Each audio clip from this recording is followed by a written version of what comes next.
right, I think we are good to go. Hold on.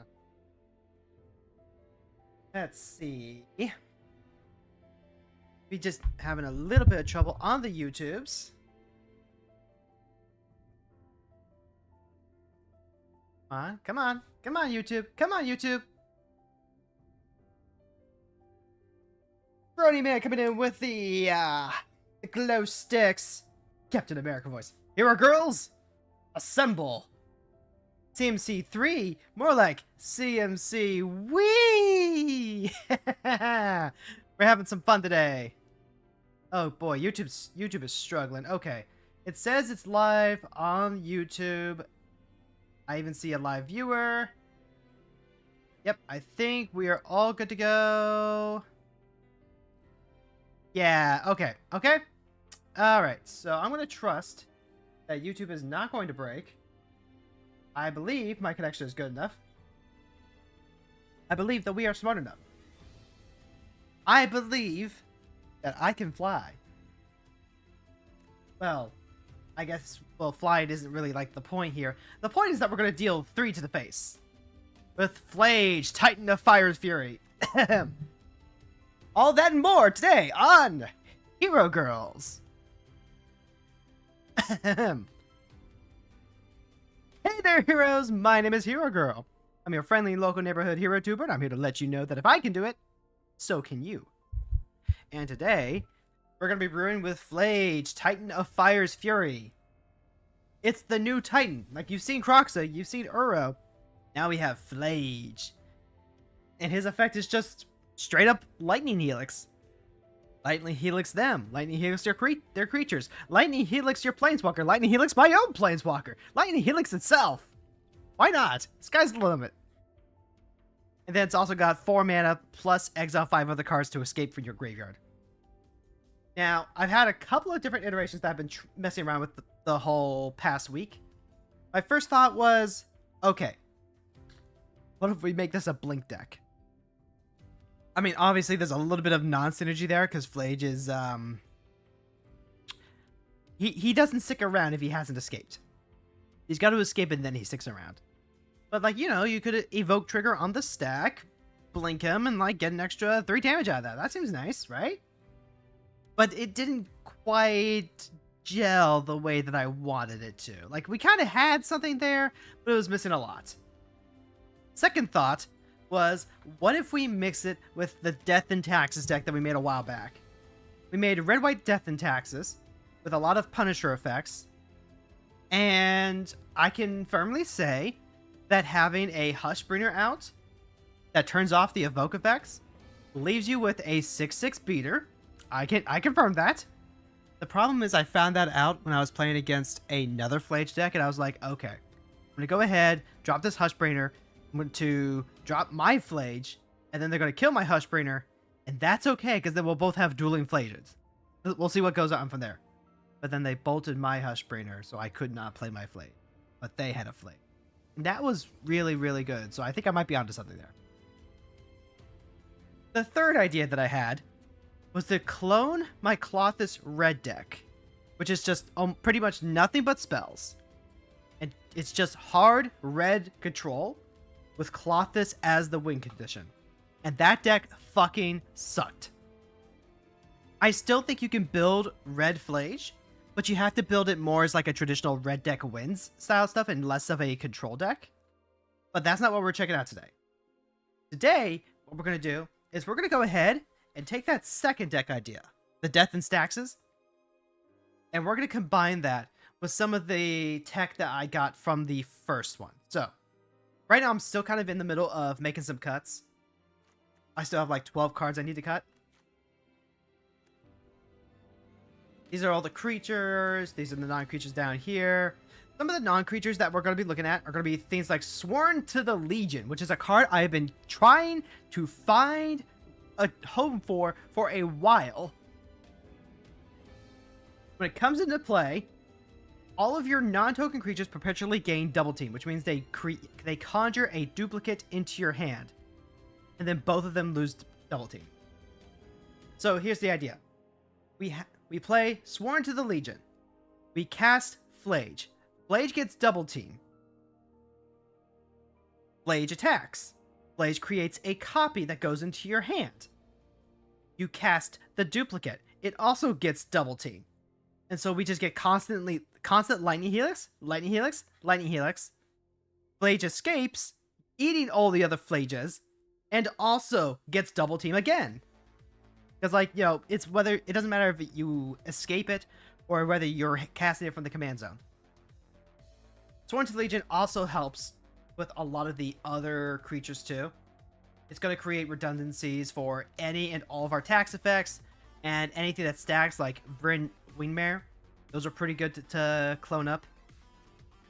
Having just like extra copies of Boromir, that's pretty spicy. But more importantly, having extra copies of all of our Punisher effects. Things like Eidolon of the Great Revel, Vengeful Tracker, Shaman, Harsh Mentor, Celebrant, Gatekeeper. But also, I don't know if you noticed, but there's a little birdie has been making a menace of itself in the meta lately. A little birdie that loves to activate abilities that are not mana abilities. You know from Tanjalum how strong Double Team can be. Yeah, Double Team is amazing when it's put in the right deck. So yeah, we're going to try and double up on any and all of these Punishers to punish those silly Sardu decks that are rampant and valuing out of control.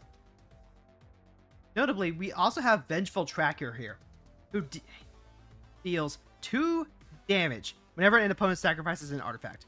So there's some Tamio control decks that this fucks around with. There's a lot of treasure ramp decks that this fucks around with. Any decks that want to crack clues or maps or anything like that, punished.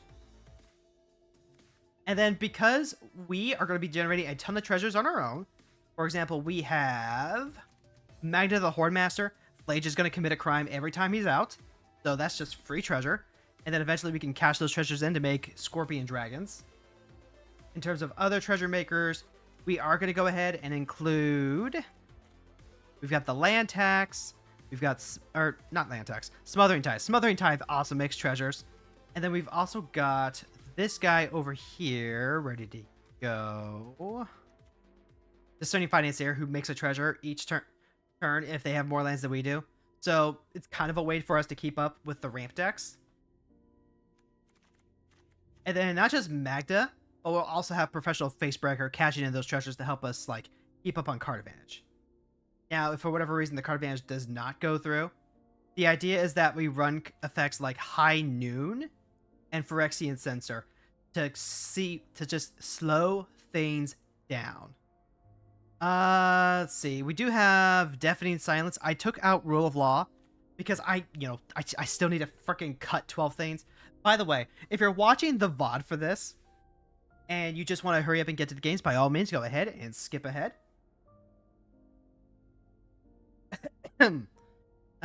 Maybe something I should probably consider doing is going back and putting some timestamps. But also, like, executive function. So, that's where we currently are. We're still trying to make some cuts. I don't think we cut any more creatures. I think what we cut is primarily non-creatures. I was thinking go ahead and include Mesmeric Orb, since Mesmeric Orb does help power out Phlage. But also, maybe not. Maybe the Lorehold Excavation is actually enough. The Lorehold Excavation I want here as a consistent way to fill up the graveyard, if that makes sense. Mesmeric Orb tends to eat a lot of removal really fast. People get really touchy about having their graveyards filled up. And since we need graveyards to stick around, we can't just play Rest in Peace. So that is one reason why we might want to cut that. We're playing Torpor Orb because we are running on the Stifle Knot idea. That we want to just like have the biggest body in play. And then also we can inadvertently hose a ton of decks from taking out their ETB effects. Let's see. Vexing Bauble. Vexing Bauble is really good against a lot of the Grenzo decks right now. They can get rid of it, but we can crack it in response to draw a card. We want the haste, so we do have Rising of the Day, which will pump a lot of our legendary creatures as well. Got Boots, more Boots. Although I guess boost of speed might be just a little much. We've also got Shadow Spear and Basilisk Collar. The lifelink is good, but having the Death Touch to remove any creature and then also having Trample is really important. Chandra Awakened Inferno is just a game ender. We're already skewing really heavily against fighting control, and she just adds a lot of removal versatility, also just as a solid win condition. Because we're running a lot of smaller creatures, because it runs Citywide Bust, I'm going to give Final Showdown a try, although I should probably be running Farewell first, maybe? Wait, hold on, am I not running... Not running Farewell. Farewell is unfortunately, like, just mandatory in this day and age. The day and age of our god, Herois, Our Lady Avacyn. You have Generous Plunderer, and I don't believe so. Generous Plunderer. We gave you... Oh, I saw this the other day. And I was like, huh. This looks like the kind of card that'll lead to my death. And then it led to my death because my opponent could just drop a 7/7 dragon on, like, turn 4. So, when we get another mythic wild card, this is going to be another one that we look to craft. I'm just missing the wild card for it, because I had to use my wild card on that Toper Orb, remember? But that guy's on the short list. He is on the short list. Which, like, hey, it works really, really nicely with the Discerning Financier, because we can give them the treasures, and then also draw cards, and then also burn them for it. I think that's pretty great. Plus, like, just two of the better removals in white right now, Faithful Absence and Get Lost, both give artifacts to the opponent. So it's nice to just be able to punish them on that. But you also don't have to make a treasure, is the thing. True. You don't have to give them treasure, but we can. And even then, theoretically, they shouldn't be able to actually be able to get ahead. Opening stuff like the Deafening Sight. But we still gotta finish making these cuts. We've got 11 more cuts here. So, like, theoretically, at this point, what I would do is I would just go through across the board and start trimming, like, a card from everything. Alright, NT's another one. NT feeds the graveyard, NT gives trample, NT draws us additional cards. Like, I think you just run NT in Phlage. Like, almost no matter what version. Oh, and then the other ways to get back. So we've got Sun Titan, we've got Tishar. Let's see. Is Raiden worth watching? We're running him partially for protection. He does also tax. G? G, probably. But I think in the interest of just, like, trying to get something going, probably cut the Warzener, because that actually has to connect. Just cutting a couple more cards. Like, we gotta go. I don't want to, like, be all in here. Okay, cut a Showdown.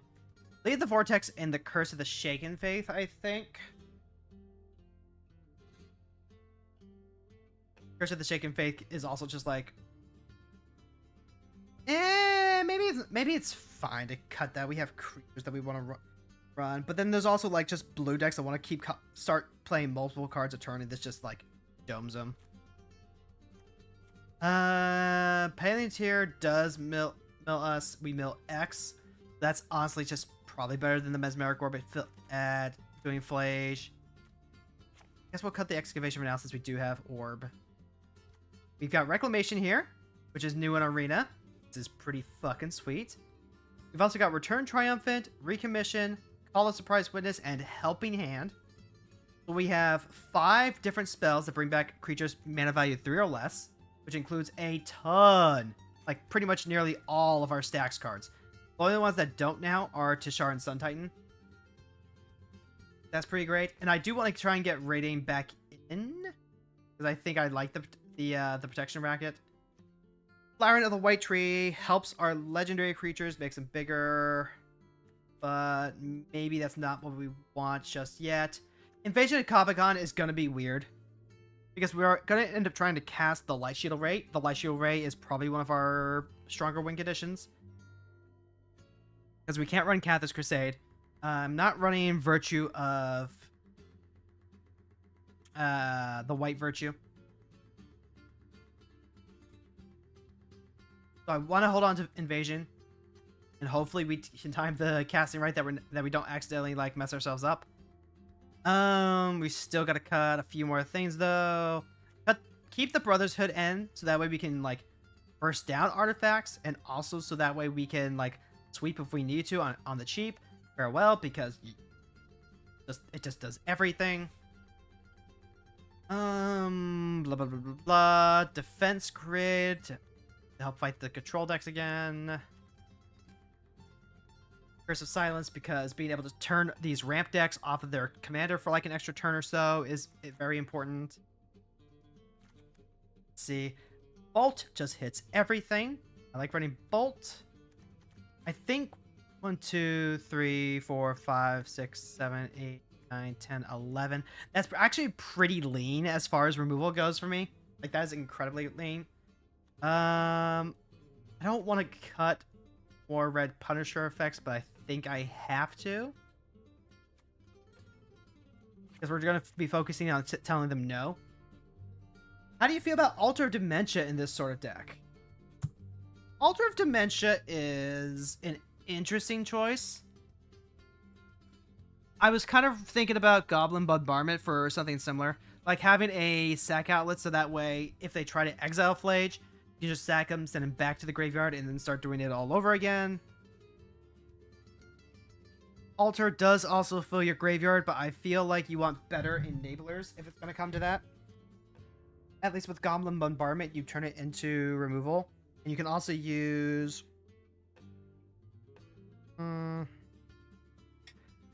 There's also the acknowledgement that if you're running Curse of Altar, then in response to the Phlage trigger, you just go ahead, sack her to the altar. That way you can like cast them almost immediately.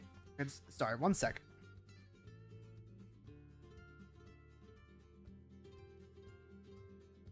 There we go. So, let's see. So I think there is some merit to running Altar of Dementia. And if we find that we actually just are lacking for milling options, that's probably one of the better ones. Unfortunately, I also don't have it. I don't have this one either. So, like, rip my wild cards. Now we have, like, Ashnod's Altar, but it doesn't do the same thing. Alright. We're almost done. We just gotta cut 5 more cards. But 5 more cards. Again, hopefully more so from the creature, or from the non-creature side than the creature side. Yeah, that was your thinking. Turn 2 Altar, turn 3 Phlage, self-mill, turn 4 Phlage again. That could work. Like I said, there is definitely some merit to that. But right now, I just want to get this up and running. Flare of Fortitude is actually nutty. Like, this is an insane Wrath protection. Like, holy fuck. Brawl has long since become the format where we get to play with all the stuff that that none of the other formats get. Like, this is basically just Singleton Timeless. Which, hey, you know what? That's already Gladiator, but, in terms of lands, we're also currently at 36 lands. We're literally, like, 1 land less than what I would normally want. The primary thing that I'm thinking about with that is that we are going to be running our land destruction package. 1, to help Phlage out. 2, it keeps the land effects going, like the land tax. 3, it's very, very funny, since we can do that with both the Archivist out to gain life and draw cards, and then also even Mind Sensor to theoretically just strip mine them.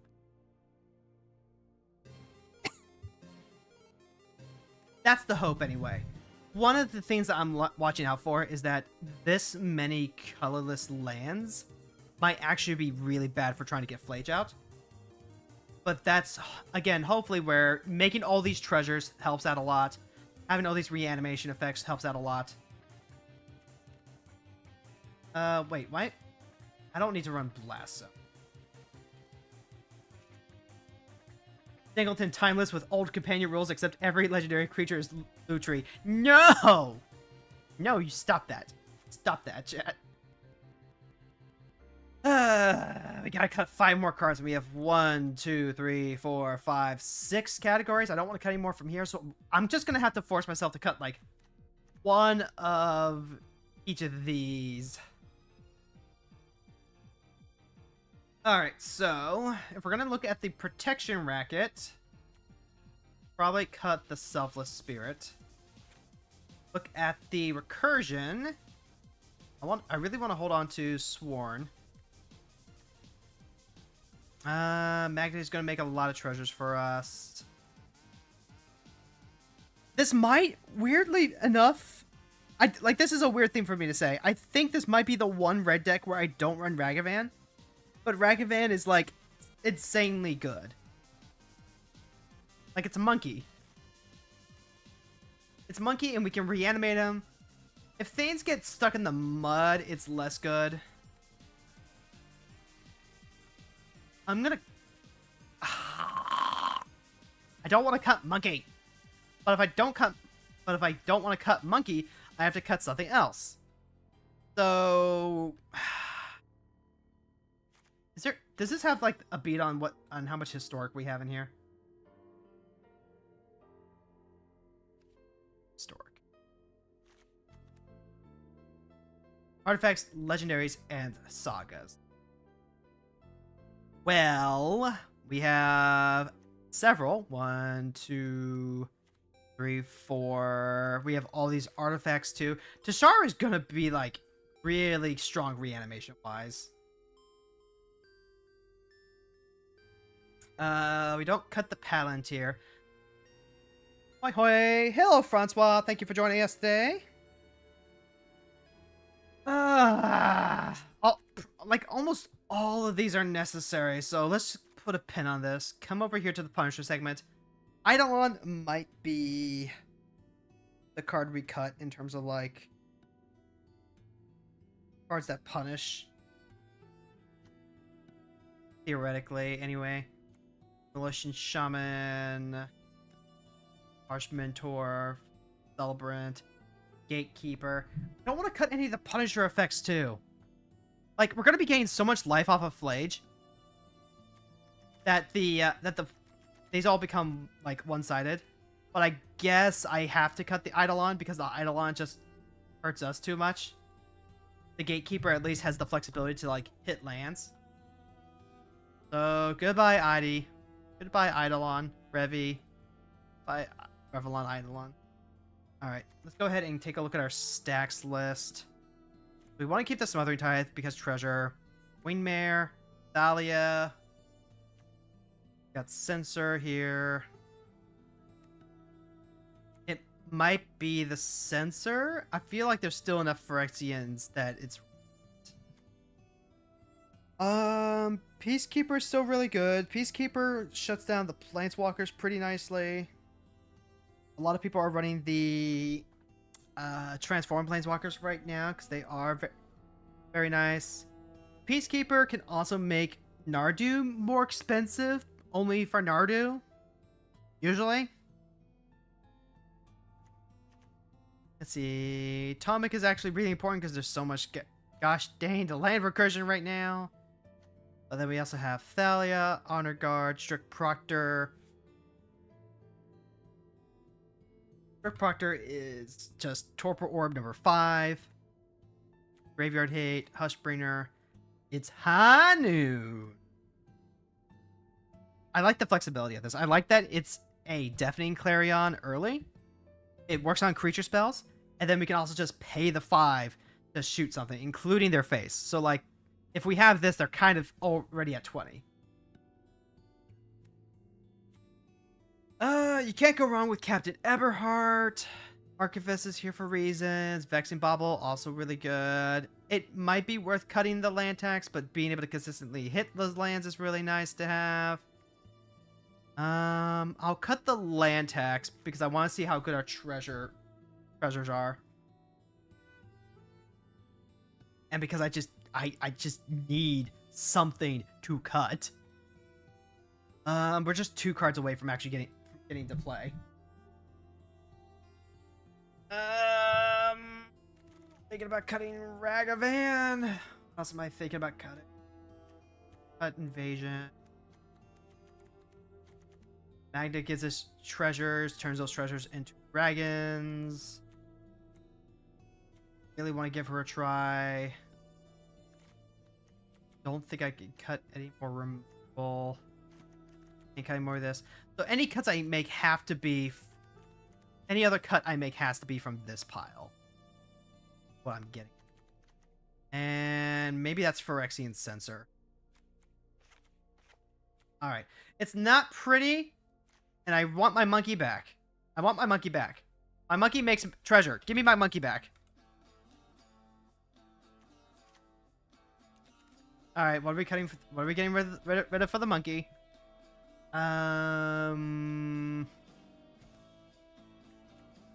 Let's see. What do we get rid of?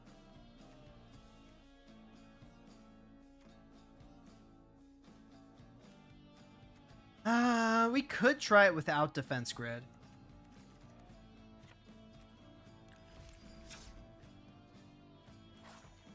You were thinking Rise of the Day as the cut. That might not be wrong.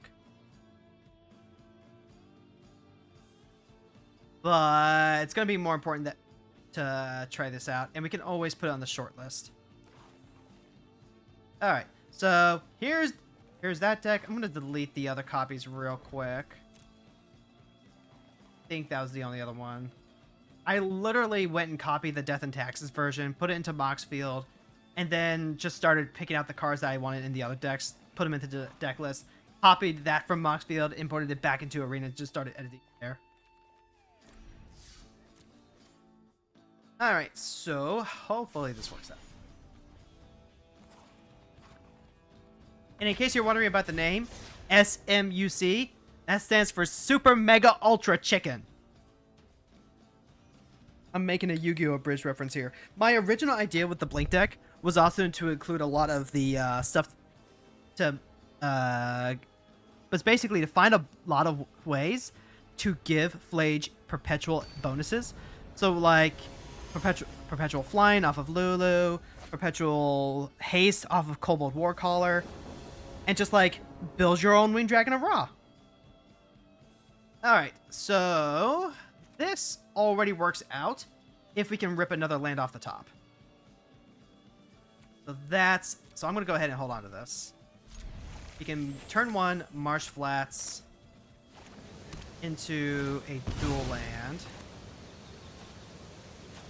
Start digging.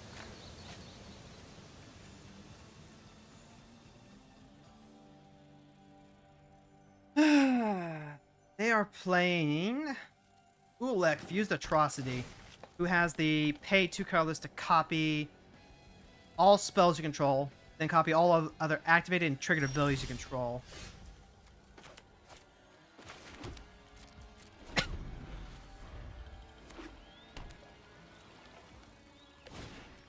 Alright, that's into the north.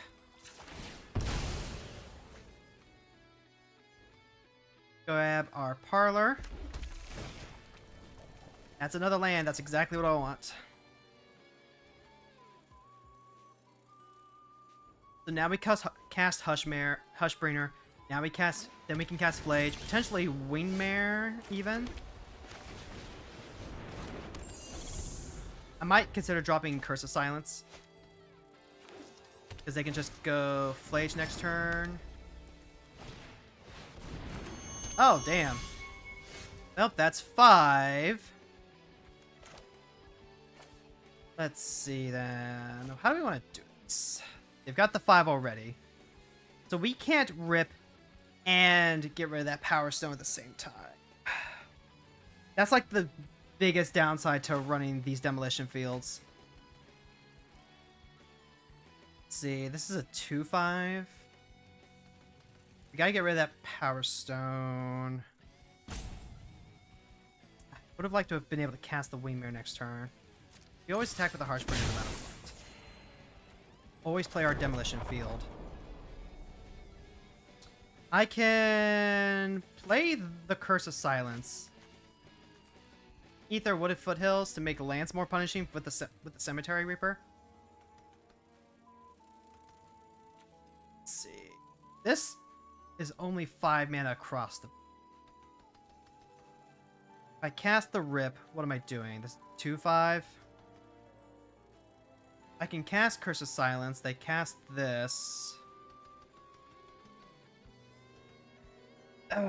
I am really struggling.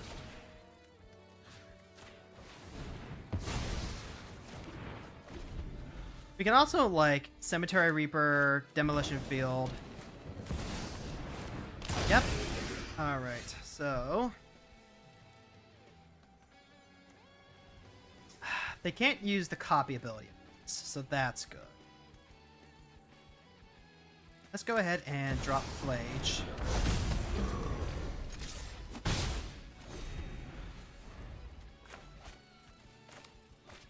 They don't have anything huge and scary out just yet. And we're going to go ahead and drop our Archon of Emeria next turn.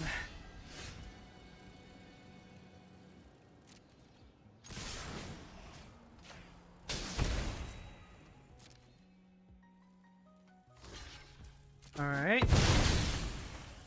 No? It could be a Wrath. If it's a Wrath... Let's see. I use Call of Surprise. I get back Phlage somehow. Ice cold water. Thank you so much for the Hydrate. Redeem. How do we want? Lightwooded Foothills. Pretty much. Let's see, what's their commander? It's Ulilek. Hold on. Let's see if I just, like, spike it. Oh, right. Hushbringer shuts off Gatekeeper, too. Okay. Rita, Mickey, hey, thank you so much for stopping by. I forgot that Gatekeeper's an ETB. Snapping Voidcraw to void. Has extra mana, draws a card. That does not help you out the way that you think it did. Fortunately for me. Go ahead, we'll drop that. Go combat.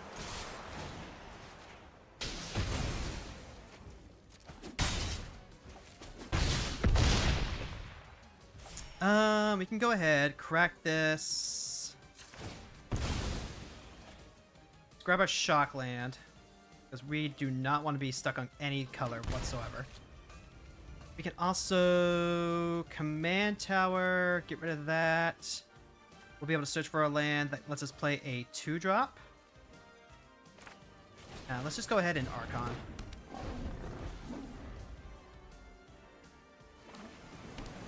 The Archon also makes it impossible for them to farewell us.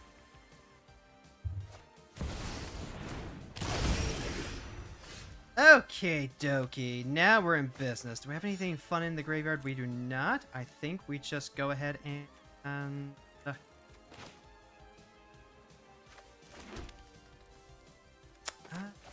it's just straight up death and lethal because they have the block here.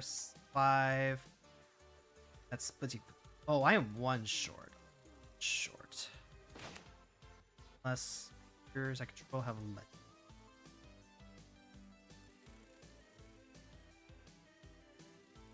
Pretty sure.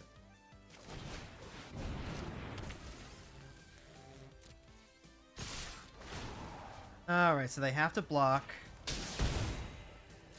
Phlage, or else they just die.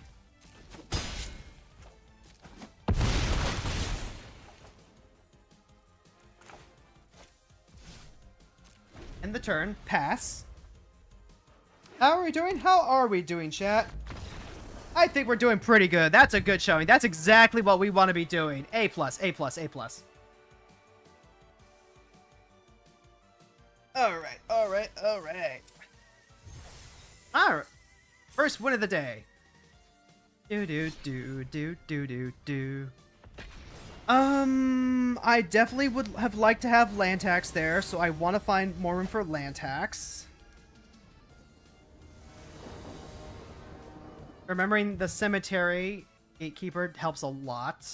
This is not going to get us there. Although Boromir with the first sliver is like really, really funny. Similarly, this is not going to get us there, so we're going to go ahead and throw that back again. No! No! Not like this! Not like this! I could keep this, but this doesn't accomplish anything. This is better, I guess. We have the Roiling Vortex, which helps a lot. Let's see. We throw back the Shaman. Then... throw back the Path, I think.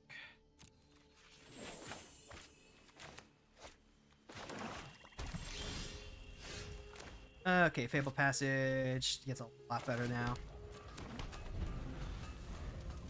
Go ahead, drop our Mountain, drop the Vortex. That's a Signet. Do I have 1 mana Boromir in the deck?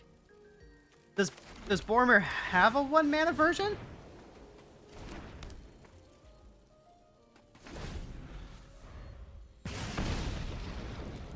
Notably, just casting Phlage is not going to do anything for us. We're only going to have like 1 card out, so I'd rather hold Phlage out until we have another piece to go with him. AKA Vexing Bauble. Yes, yes, we do have Vexing Bauble in the deck.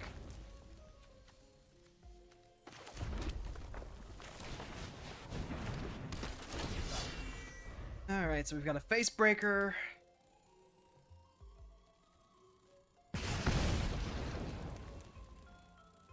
They still have a 7/7, so that's still relevant. Or, well, we had a Facebreaker. They have a Sliver. They still have like a 7/7 Sliver. That's not irrelevant. And a Whiff Sliver, huh? Bold move, Cotton. Let's see if it pays off for them. Even Mind Sensor. Ooh, that is spicy.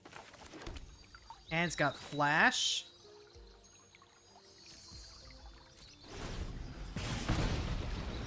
Let's see. Probably grab Plains here.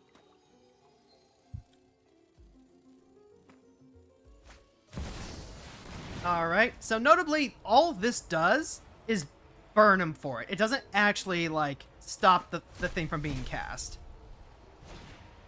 Is this an honest-to-God Sliver deck?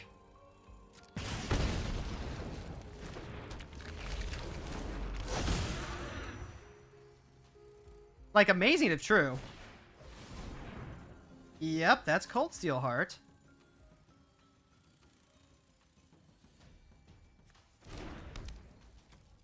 Alright, so we're going to be able to cast Get Lost on the next turn. So I am definitely inclined to go ahead and play Censor now. Pass to attackers.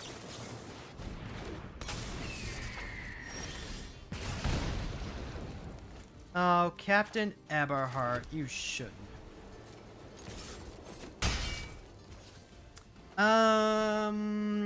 This is an appropriate time for us to go ahead.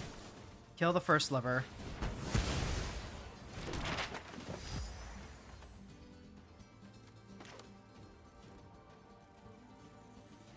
Play Phlage. Shoot the Mana West Sliver. That way that deprives him of like 2 mana worth. Got 3 cards in graveyard right now.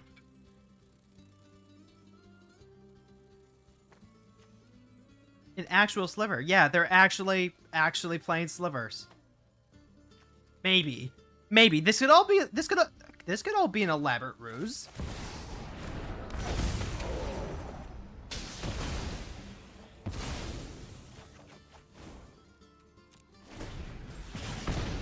Meanwhile, Rolling Vortex is just ticking along, doing his thing. We'll get to play Eberhardt plus whatever Eberhardt draws into next turn. Yeah! Yeah, it's literally just slivers.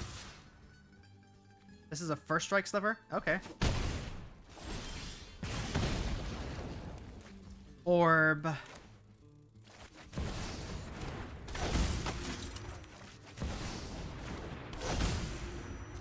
Alright, go ahead, swing in.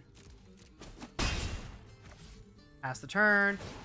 Paleontar.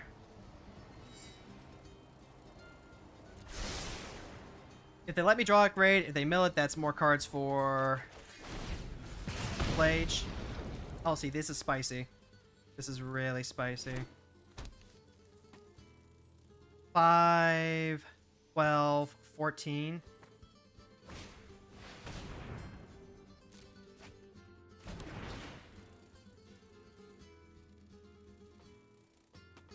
Orb, orb, orb, orb, orb, orb, orb, orb.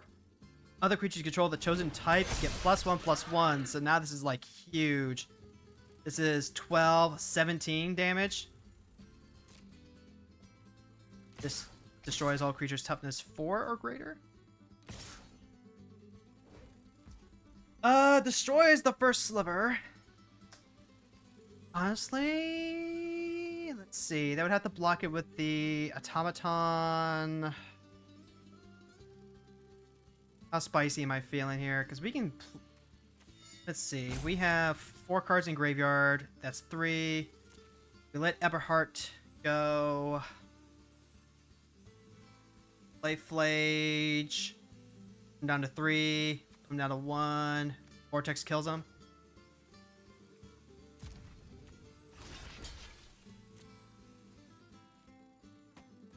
We'll just take the 7 here. They can't let us have anything off of.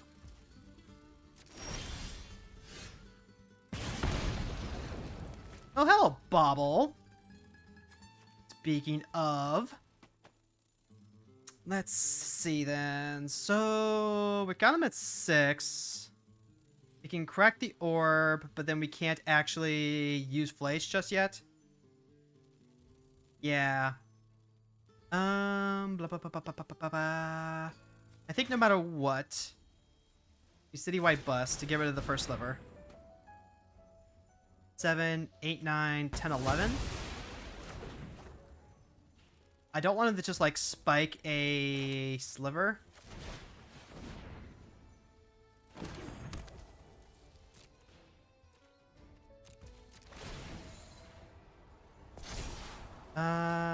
Ooh. That's actually really, really nice. Fateful Absence or Recommission.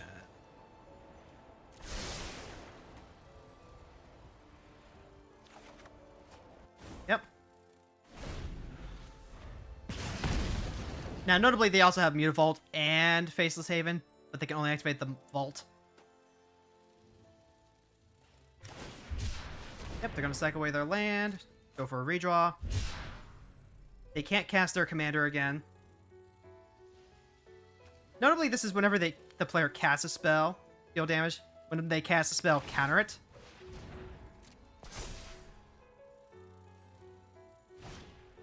Diffusion Sliver.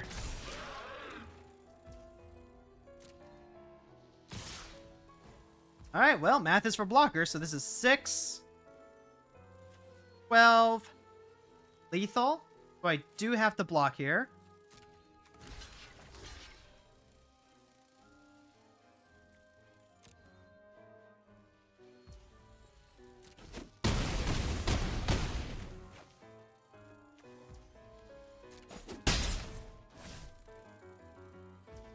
Alright, let's go ahead. Crack a bobble. Now we can Phlage without fear.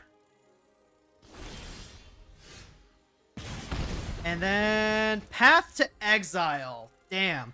So if we'd actually hit a land, what we could have done is recommission Phlage, burn him for 3, escape Phlage, burn him for the last. Damn. Almost. This is like damn close. As it is, that might actually be game. I don't think we got there. We needed another land. Shoot. Damn. How do we get out of this? Let's see. I don't think we can. We can go up to 5. Shoot the first strike sliver. But then this triggers. Yeah. I think that's GG's. Unless... Captain Eberhardt... Oh. Damn. Damn. Yeah, we can't even, like... recommission escape. Alright, yeah, that's GG's. Fuck. Unfortunately, we just needed that extra land drop. Just like one more mana would have gotten there. You've got a Slimefoot and Squeak deck. One version called Jung Goblins, which just has Goblin Sack Outlines, and another called Jung Goblins, but actually, which is a bona fide Goblin deck. Loot, the key to everything. Alright, so the key here is that loot, unintended, exiles the top X, where X is the number of cards. If the number of card types among other non-land permanents you control, you can play those cards this turn. They do hit cast mana, and he has Ward 1. As it is, High Noon is fine. We have Rip Apart here. This is a little risky. And they have Delighted Halfling off the bat. Heck me. Messed up already. Beaten. Slain. Nadu, you say? Well then.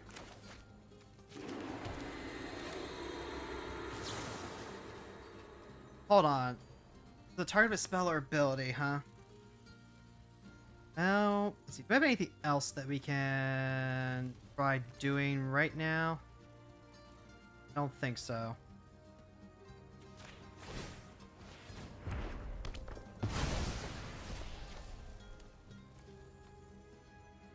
Honestly, we may just lose this because I didn't take a better mulligan. The land text might just be way too important here. Alright, there's Ruby. There's loot. There's smuggling. They cast. I wanted to cast High Noon to stop this nonsense.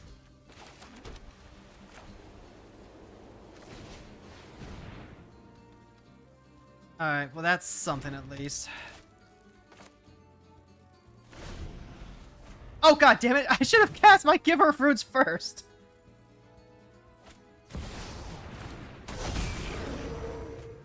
I've done goofed.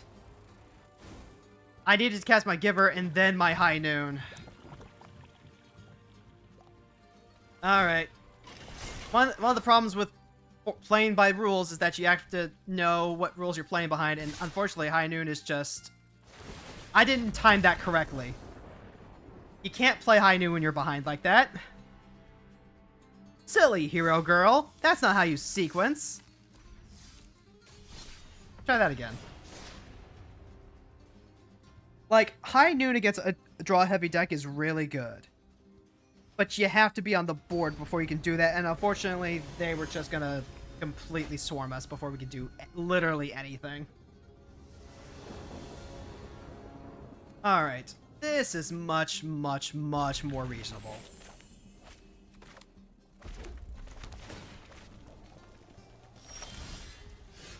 Alright, go ahead. Play Windswept Heath. We've got Grand Abolisher and Thalia coming up. Ragavan, you say?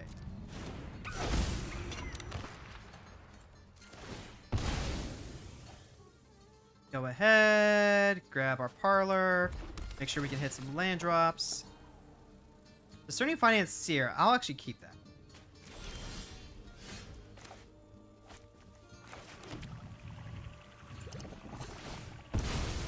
We are going to go ahead and grab our shock land.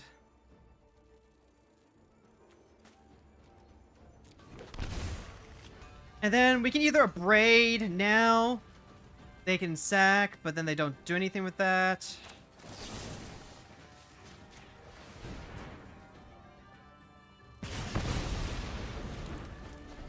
We'll have Discerning Financier on the next turn. Yep, that's Settle of the Wilds. Okay, Thalia comes down. Potentially slows him down for a turn. The other idea is to go Financier. That way we can go Treasure. But then they just have a really, really high chance of just... Uh-huh. Well, you hate to see that. Creatures you attack each combat. Each type creature deals damage to itself equal to its power. I don't enjoy that. So now they can just sack Thalia. Play... Korvold. They can play Korvold no matter what now. So then what? Got Phlage here. Do we crack Phlage? Do we use Phlage now? I'm not going to get my land drop. Maybe next turn, creatures attack if able. Means Financier just runs into whatever. I don't think we win if we can't keep up on ramp. Running protection seems a bit unnecessary now that you think, since you kind of don't care if he goes to the graveyard as long as you can keep it full. Well, no, you care about the protection because the idea is that you have big stompy creature, and then you want him to stay on the board. Like, that's the reason that you care. Yep, and there's Crucius. We can try running Smothering Tithe next, at least. No! That's an Infernal Grasp!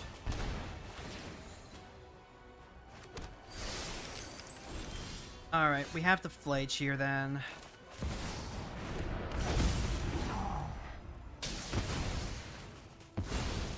And then Thalia... Thalia's gonna come back. Except no, because Phyrexian Tower, right. Alright, well we can go ahead and play Phlage next turn at least. So there is that. And then potentially... Basilisk Collar. Who and I are ready to rumble! Alright, it's just Minsk and Boo, that's all. He will never win. That works out fine for me. And we did miss, and we did hit the exact land that we needed to make this work.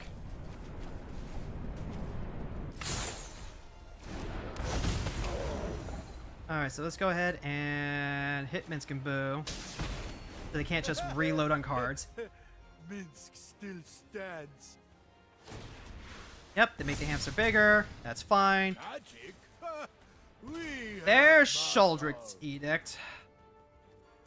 Send Phlage to the command zone so we can at least get him back again. I was hoping to Basilisk Collar, but I guess... And now we hit the Call Surprise Witness. Okay. Draka, hey, thank you so much for stopping by. Okay. What do we want to do here, then? Grand Abolisher into Tracker.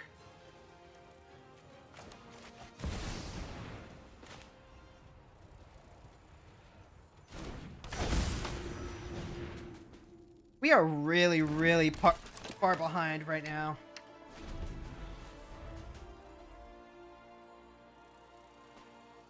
Do they care enough about the tracker to get rid of it? Rose, hey, thank you so much for the raid. Let me go ahead and give you a quick shout out. Hello, hello, Raiders! My name is Hero Girl. I'm your friendly local neighborhood hero tuber, and I'm here to let you know that if I can do it, so can you. We're currently getting mained by a hamster, though. We're missing too many land drops, and it's messing with us.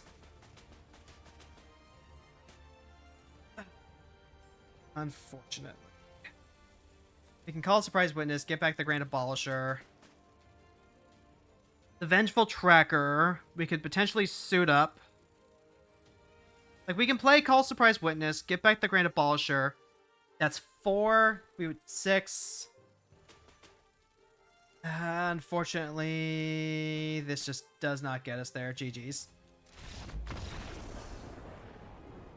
4 hours on a village playing Resident Evil Village. How is that? I'm not familiar with the game. Like, I know of Resident Evil 4, but I'm not familiar with Resident Evil Village. Is that just like another game in the main line? Alright, we're gonna have to make some tweaks here. I'm missing the land tax too much.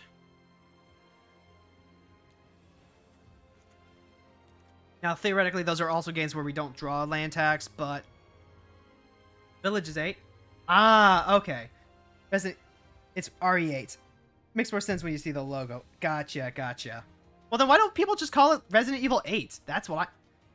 Like, I know that one. That's the one with the big lady. That's the one with, like, Lady Themyscira. Alright, so what are we cutting to make room for land tax here? Notably, 7s is pretty great because you can also just... wait, hold on. There was an angel. Let's see. We could theoretically play... Whenever you cast creature spell, mana value 3 or less, investigate. Flygon Bishop could be good, but we need a little bit more there. I do like Sarah Paragon as a potential way to just recast stuff. So, like... Okay, so, like, these are nice, but we need to figure out what we're cutting for them.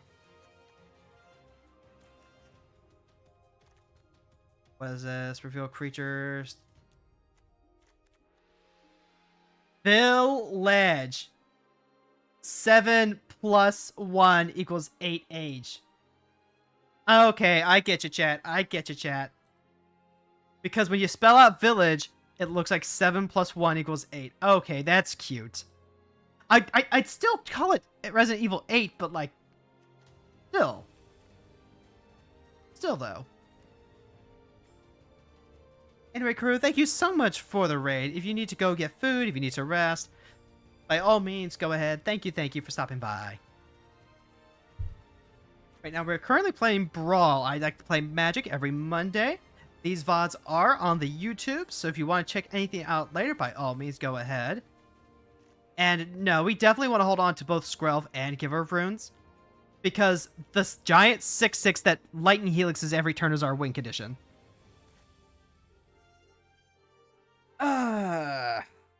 Just might be worth playing a bit more ramp, I guess. Just so we can play more cards, but then that's also what the treasure is for.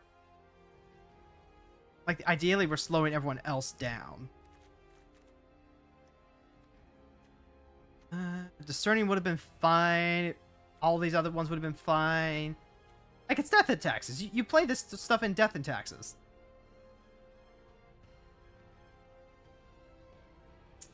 Still want to play Sworn. Still want to play Chandra.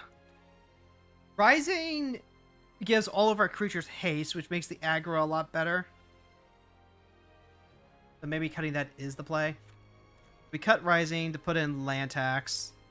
We rely on our equipment instead, which does make playing against red a little harder, but they could bolt our creatures anyway.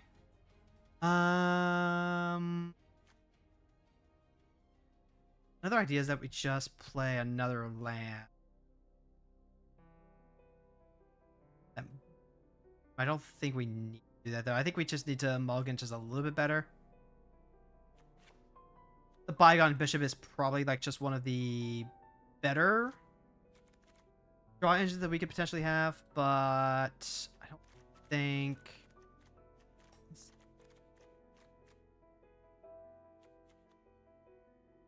It's whenever you cast, you get to investigate. Resident Evil Village is a hard game, and you're scared of the DLC. Damn. Damn. Well, I can tell you right now, you're already doing better than I would. If I was playing Resident Evil, I'd be freaking out like every other second. I'm just not a horror game kind of gal. But I did promise myself that I would check out RE4 at some point. Alright, so there's land tax. This is a 2-lander, but also we're up against Nissa Shadowed Bows. Like, we could just, like, lose it. This one makes a treasure when we crack it. We want to get down Deafening Silence as soon as possible, so we gotta make sure we sequence this correctly this time. You love the Resident Evil movies? And you bought 8 so you can simp. Hey, you know what? Based. Incredibly, incredibly based. Alright, we're gonna go ahead and drop the land tax, like, immediately. Next turn, we'll go Spear into Silence. This is, each player can't cast more than one non-creature each turn.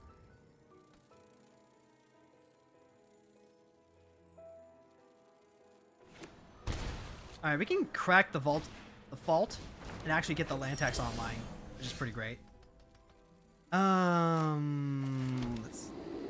think I want to do that, actually. Use the vault, crack.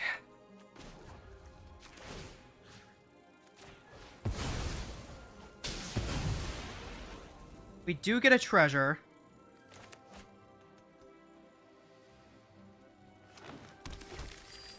And then we can use that treasure to play, like, Deafening Silence. We're also going to be able to play Phlage next turn, though, and I think that's probably a little bit better. We want to get down this Elation Shaman, like, ASAP. That way we can just get the burn going.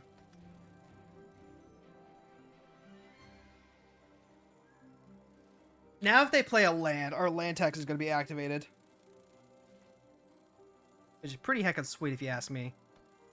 And if they don't do that, well then... I don't know what to say. Okay, so that's just going to drop another elf. Okay. I'm hip with it. Thalia. Non-creature spells cost 1 more. That seems pretty worth. It makes all of our stuff stupid expensive, but it also means their Planeswalker is going to cost 1 more, so they can't just drop her this turn. Like, are we in a standoff? Are we, like, actually just like... Okay, they're going to break the stalemate. Gonna break the stalemate so they can get rid of Thalia? I mean, if they get rid of Thalia, I'm okay with that. Yep, there's Bitter Triumph. Thalia's gone, so now we can go ahead and drop all our stuff.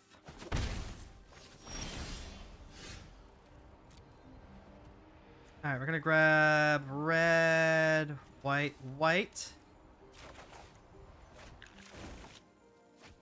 Perfect. That's what I want to see. So we've got Deafening Silence right here. We've got a couple of creatures that we want to drop too. Need to just start dropping like multiple cards a turn. Yeah, so let's go ahead and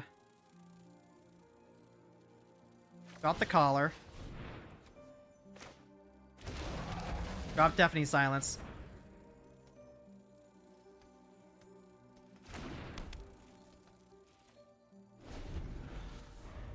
You can get Resident Evil 4, 5, 6, and 7 for only around 25 bucks. It's a sale! That was pretty good, TBH. The Royal protects Zendikar and its people. That was pretty nice indeed. Alright, so that's a 3/3, but that's only until end of turn, right? Right.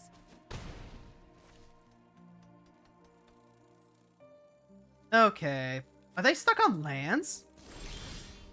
Like, is that their pipeline right now? It kind of feels like what's happening. Alright, so they can go ahead, -5. Let's go ahead and... let's see, I can drop Eberhard. If I start shooting their elves, what happens? They currently have Nissa. Currently have problems. Nissa goes back up.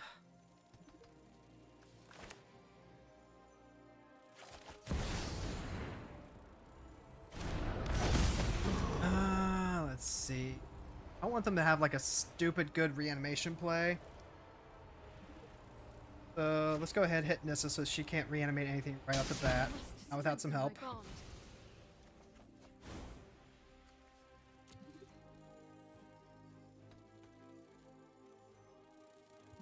And then next turn we can go ahead and just start dropping more stuff.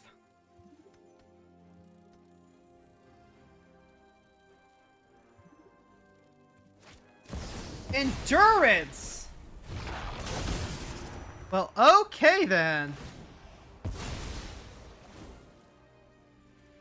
Yeah, we'll put him into our command zone.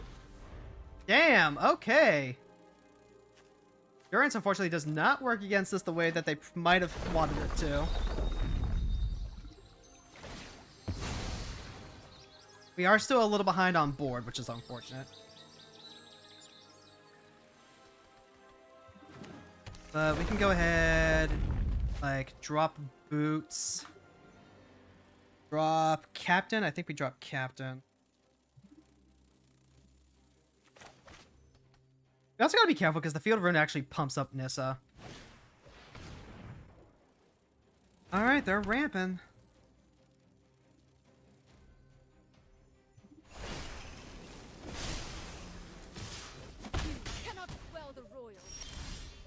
Oh, a turn triumphant. That's not bad. Alright, so then, yeah.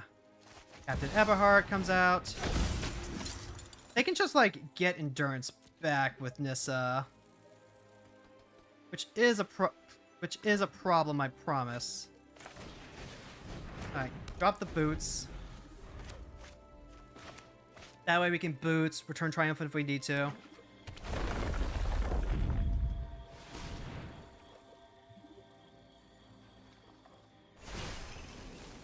Yep, they're ramping. They've got something. They've got another stupid big thing coming up. Savage and defiant. Court of Calling for 6. That's gonna be what, a massacre worm? No, it's prime time. Yep, prime time's big and ugly. And we don't have even close to enough cards in our graveyard to get Phlage out, so we need to try and, like, dig.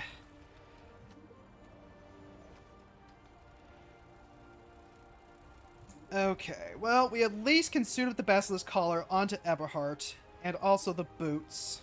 That's going to take up, what, 3 of our mana? We'll play the Immolation Shaman as well.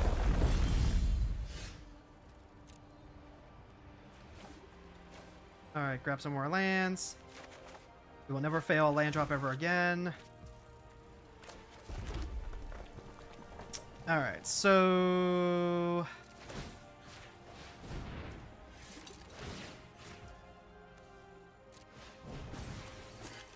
that works. And we can't actually hit Nissa. Or else the Titan's gonna come in and just smack us, but then they reanimate?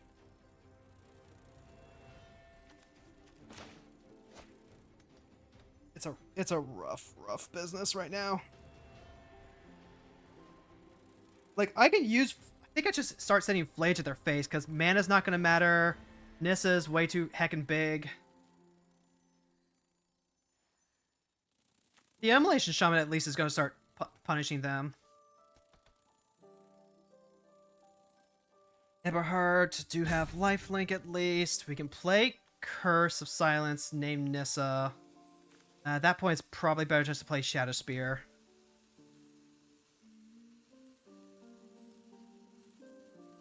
Yeah, we go ahead, we play Phlage. They also have this Hive of the Eye Tyrant, which just sucks. So we're gonna have to use this field rune, hit the Hive. Oh god. Yeah, mana is no longer the sinkhole here. Da da da da da da da da da da da da da da do. Yep, they can grab a land to surveil and a land. Immolation Shaman does not hurt planeswalkers, notably.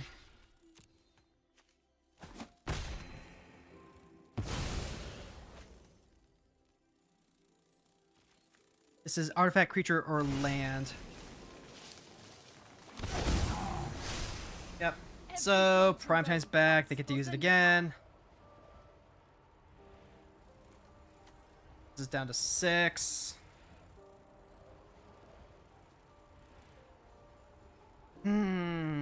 What's the play here? Well, we're going to start grabbing all the lands we can, because we can exile them for Phlage. There's no reason for us not to.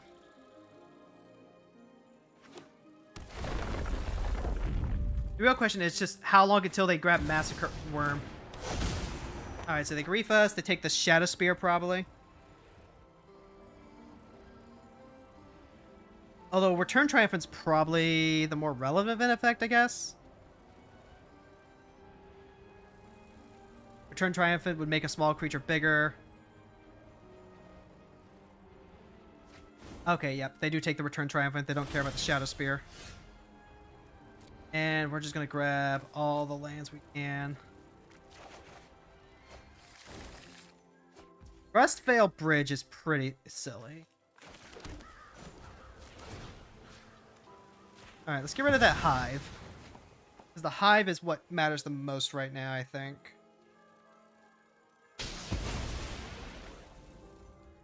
Now we can go ahead, grab another white source.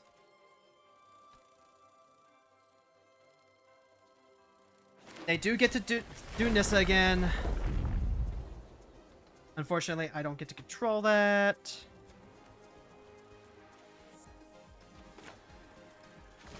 Yep, here's the Shadow Spear.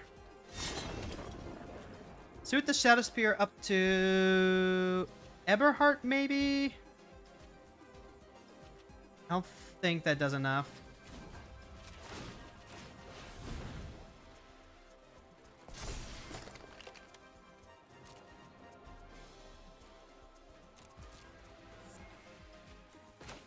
We're also at that part where all of my cards are heckin' good. Nothing left. Look, I just have so much gas. There's Assemble the Team. Fortunately, they can't cast whatever they search unless it's a creature. But the best cards in their decks are gonna be creatures, so it's like, eh. Oh, that's right. Ah, God. I should have put the Shadow Spear on Eberhard anyway, so that way they can't just Massacre Worm him away. So, let's hope they don't have Massacre Worm in the top third of their deck. Got exactly 2 cards in need.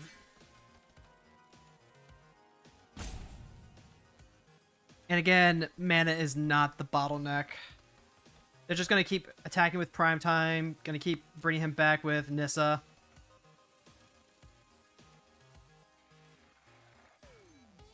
The Endurance ended up mattering a lot more than I thought. Damn.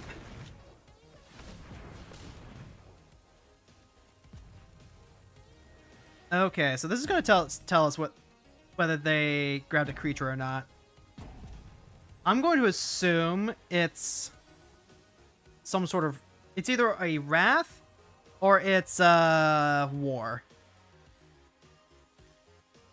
Could it even be the Calling Dance, which destroys everything that's like mana value 2 or less? That would be really, really good for them. Alright, yep, it has to be that. Delirium. Okay, they might have been trying to use this. Becomes a copy of target permanent in your graveyard until end of turn. I don't know what they would be copying, though.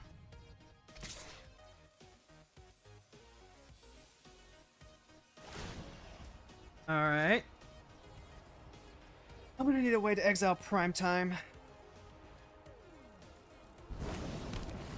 I may need to look at, like, specific removal in the vein of, say...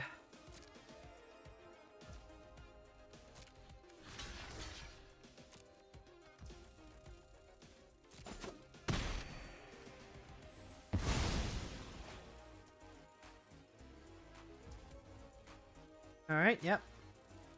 Now Nissa just brings him back. Like, it's basically just pay one to use them, and that's just... Ah! You hate to see that. You just hate to see that. At least we can hit, like, most of our stuff. And if we can drop any of our orbs, like, if we can grab any of our torpor orbs, we can still put a stop to that. But at this point, it's just a matter of time.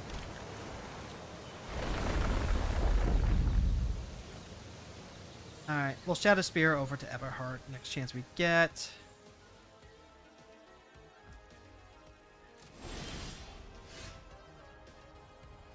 Yep, we're gonna go ahead and we're gonna keep searching.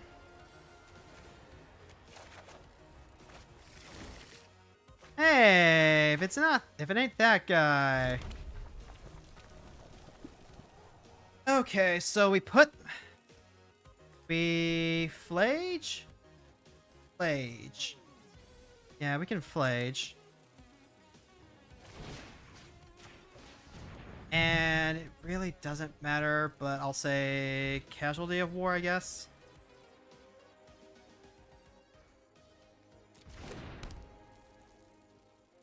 I can still go combat.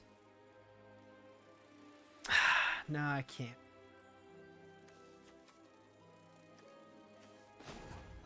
Go ahead and equip Eberhard. That way, again, we don't just get frickin' gormed. Pass the turn because we need to be able to discard more cards.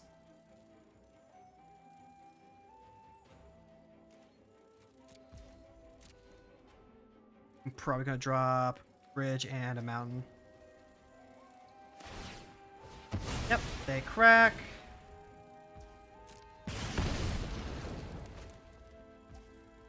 Pass, go to cleanup, discard Rustvale Bridge and a Mountain.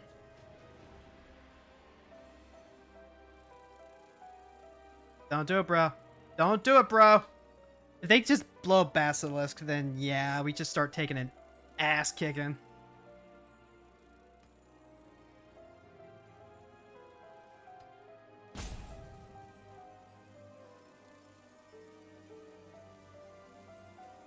What are you doing? Tell me what you're doing, bro. What are you doing, bro? Bro, just tell me what you're doing. Okay, so they are going to hit the Basilisk Collar.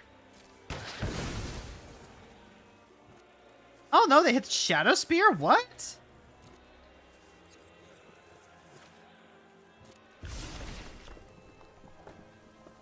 Okay.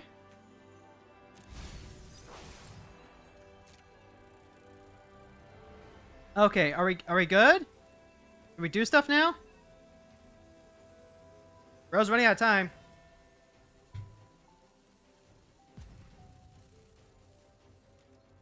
Alright, there we go. We can drop 2 cards now. Now, the Archivist of Ogma still costs 2. What? Still the Primetime. So they attack with the Primetime trigger. We flash an Archivist. We get to draw 2 cards. We get to draw 1 card. They do it again with Nissa. This is probably what Calling Deas, destroy everything, mana value 2 or less. I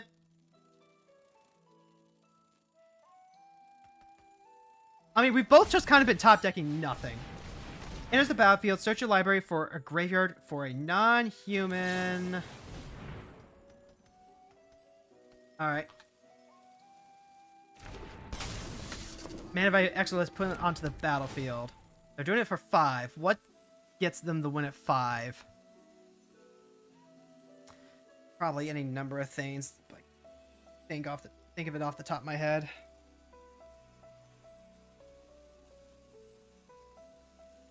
Start discarding plane. Theoretically, we thinned a ton of cards out of our deck, but we still have like 70 cards to do.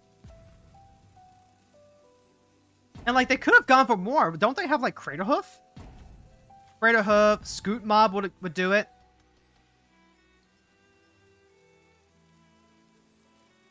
Why 5?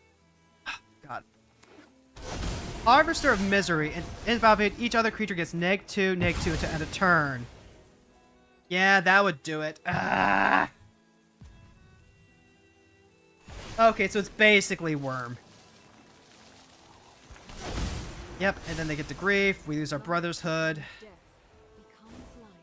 I'm willing to just call it there.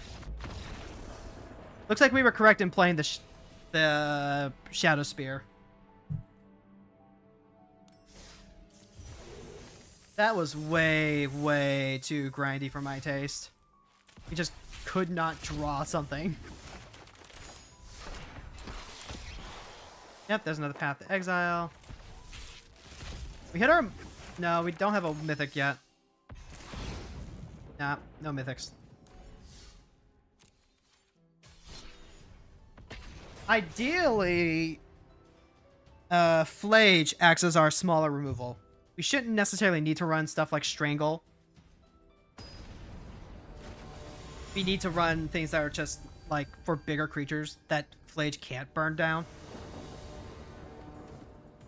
Alright, so Kudo, Kinemon Bears. Other creatures have base power toughness 2/2 and are bears in addition to their other types. So this is bears. Which means we actually want to hold on to this. That's risky, though.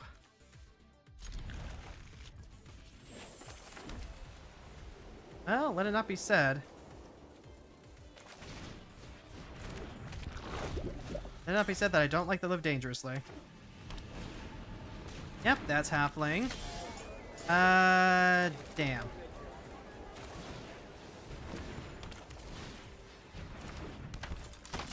Alright, they get bear.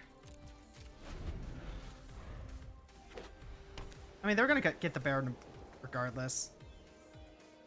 Barely keepable. We'll see about that. If I need to crack this for red, I will. Stoneforge Mystic. Probably like a sort of X and Y. I don't think there's anything other than that you would search for. Yeah, Fire Nice. There we go. Alright, let's go ahead, crack, try and redraw.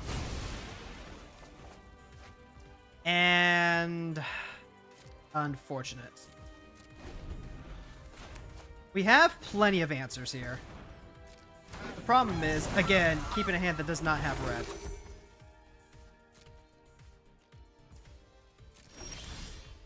Okay, now you're just fucking with me. Okay, I can play the Wingmare. Let's see, 1, 2, 3, 4, 5, suit up.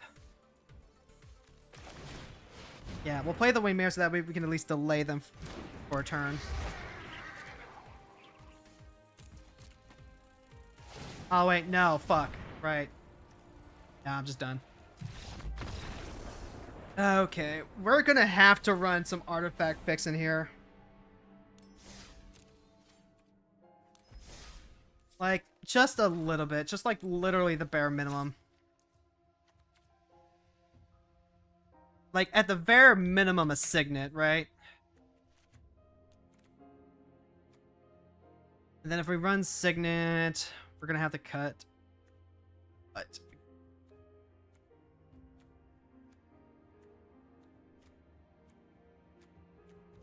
okay. Run a Signet. Wait, hold on. Why am I running so many basics again? Just for land tax? No, no, no, no, no, no. There was actually... I can actually run other lands now. I cut the... Hold on. Let's not worry about Signet. Let's worry about updating the land base, actually, instead. I cut a bunch of the lands because I was going to run the only untap one non-basic a turn, but we're not doing that anymore. So let's just like fix our mana base real quick. Arena of Glory is actually nice. Winter Orb. Basically, it was basically Winter Orb Light. We can go ahead and run Alpine Meadow now. Go ahead and run Painland. We can run Cliff Top. I still don't want to run Snarl. I don't want to run Vantage. Run Bivouac. We could technically run Sacred Peaks, but I think that's probably going just a little too far. We'll run the Crackland. The Horizon Land. There is Ark of Orazaka, but that's necessary. Crossroads. Winter Moon. Yep, it was Winter Moon. That was the one that we were discussing. Double check, make sure I don't have any my other usual lands like put in. Yeah, I just completely forgot. All right, so we can go ahead and cut 1, 2, 3, 4, 5, 6, 7, 8. There we go. 5 and 5 is still respectable for X.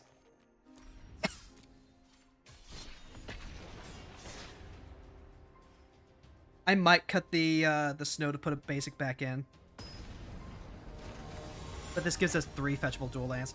Roxanne Starfall Savant. And their username is literally the Niv Mizzet.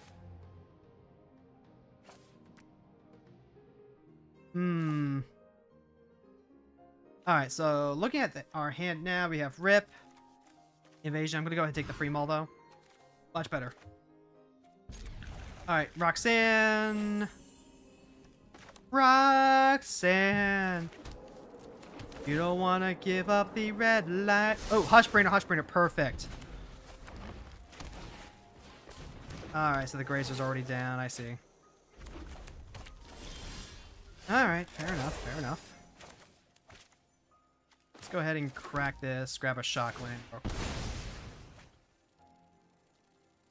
Dangerous against, very specifically, Roxanne. There's some thought that I should go with the Gatekeeper so I can go ahead and start punishing him on the lands. Hushbringer is also just a very boltable target right now. It's a point! But if she sticks, then we get to play the Phlage. That's really good. Alright, we're gonna go ahead, drop Sunbake. Enters the battlefield or attacks, huh? So we're looking at what, 2 more? I can get rid of the enthusiasm at least.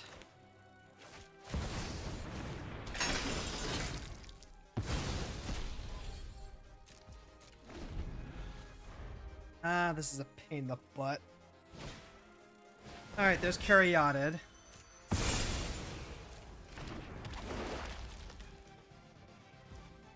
Alright, we'll go ahead. We'll attempt to bolt the Caryatid since they did miss a land drop. That's good news for us. What? You scoop from that? How do you feel about Glimpse the Impossible? Maybe. But like... Okay. They miss a land drop. We bolt the Caryatid. And they're like, nope, that's it. Done. Dunzo. Okay. Honestly, I probably should have just held on to the bolt and used Phlage. Like, Phlage is just free. Let's see, how do we feel about Glimpse?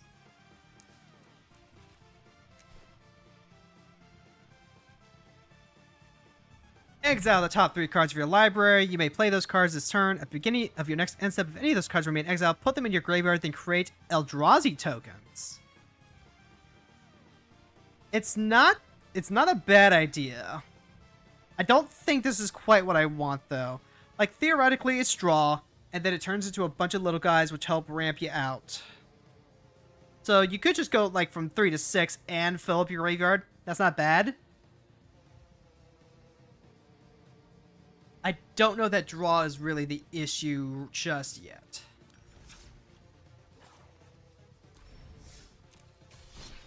Let's run the deck through the gauntlet some more before we make some additional tweaks.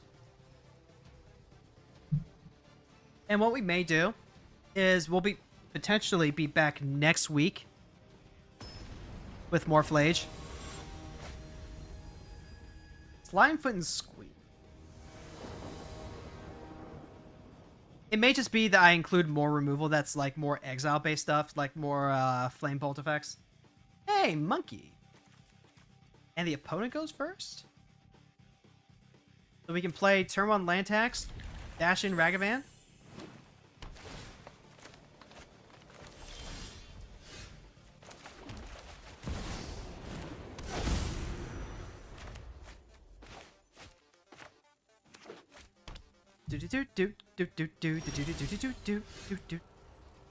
And yeah, I'm just gonna go ahead and grab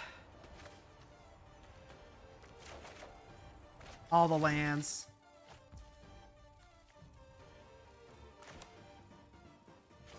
Only to use a Flooded Strand? Only to use a Flooded Strand, yeah. Let's see. K2, dash in Ragavan. See if they have removal. See if they have removal. And if they have removal, well then we've got this recommission here, see? We can get back our monkey next turn.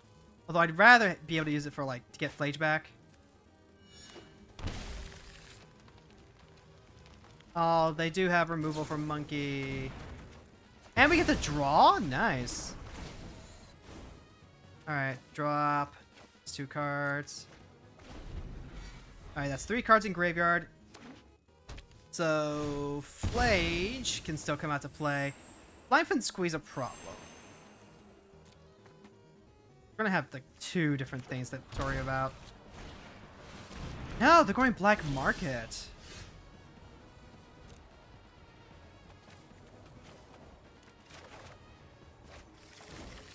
Alright, fair enough. I must warn you though, I think this Vengeful Tracker is gonna make casting treasures pretty hella painful. Let's see, what do we need? Just drop those.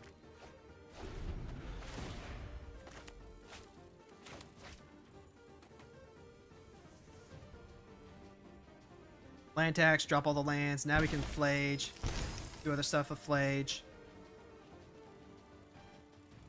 That's gonna be some expensive treasure. White of the Reliquary. 1/1 for each creature card in your graveyard. Sack another creature and tutor. Old move, Cotton. Let's see if it pays off for them.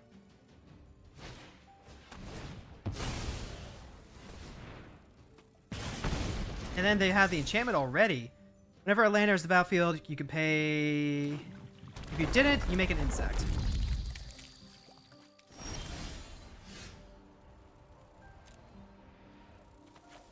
Alright. Well...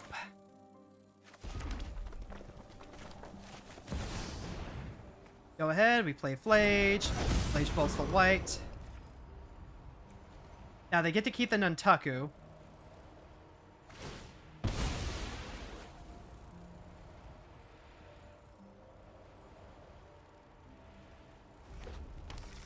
Yep, they're gonna surveil. If they spike a creature into the graveyard, they get to keep their White of the Reliquary, which is kind of sick.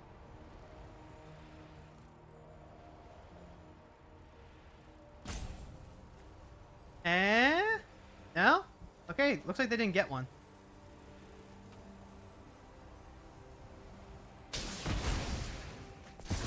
Alright, they do get a 1/1 though.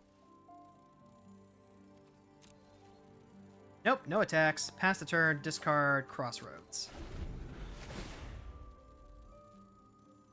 Hopefully, we're not too late.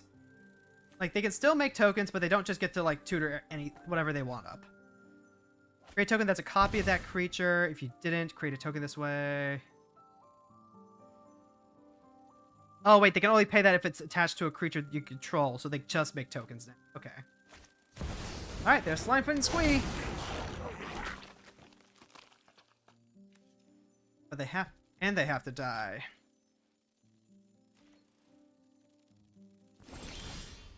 Harsh Mentor. Artifact creature or land on the battlefield. If it isn't a mana ability, it deals 2 damage to that. Alright, well... let's think about this for a second. We're not activating anything crazy. We want to get rid of the Nantucko? Yeah, I think that's about right.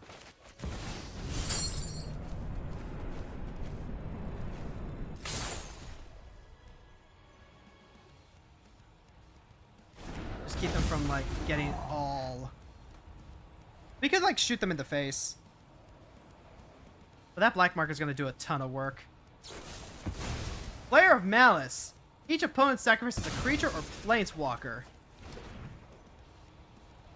Hold on. I've only got the 2 in there, including Phlage, right?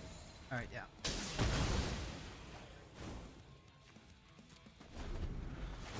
Yep, now squeeze in the graveyard.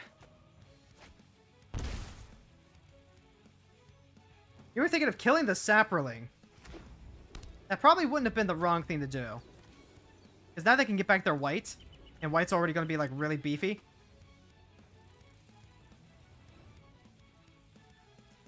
I might just drop Boromir and Harsh Mentor here. Oh, hey, Path to Exile. That takes care of this nicely.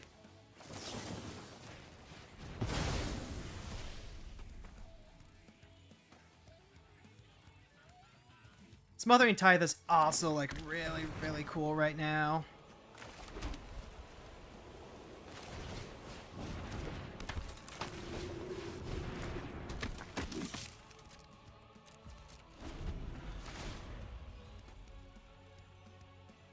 They're gonna keep drawing cards, so dropping the Smothering Tithe here actually probably would have been pretty damn nice.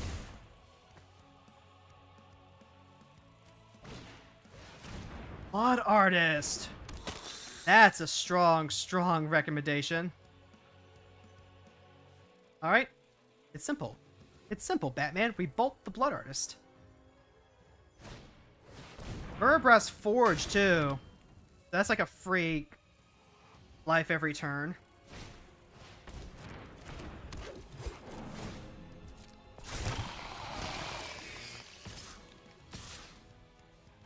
Alright, yep. They get to just make another one.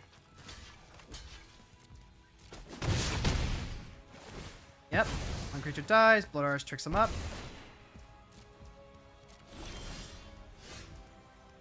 Ooh. Archon. That's also really nice. Alright, let's go ahead and get rid of Blood Artist.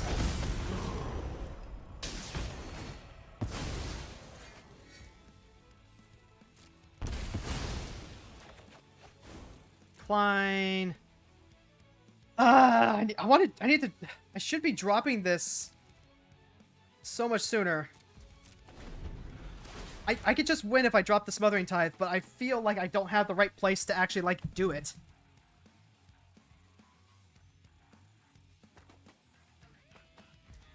Meanwhile, I'm just giving him time to keep setting up. It would be at 4 life if I didn't Phlage. Alright, so we go ahead, we drop Smothering Tithe, and then we drop Archon.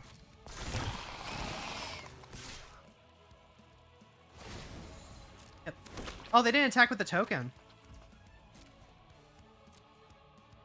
Yep, we'll just take the 3. Wait, why didn't they attack with the token? Do they need it for something?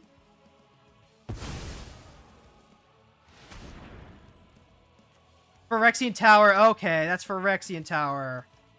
And they can get the Blood Artist back. Of course, of course.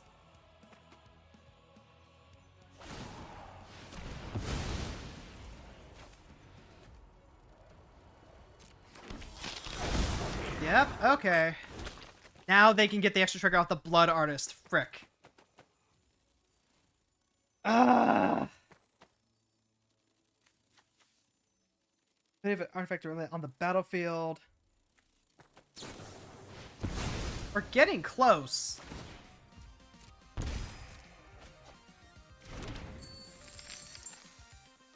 But we're suffering here.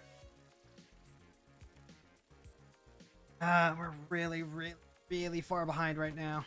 Even though we're ahead on life total. If I could drop the Archon, that's a flyer too. We could actually start bumping them in the air.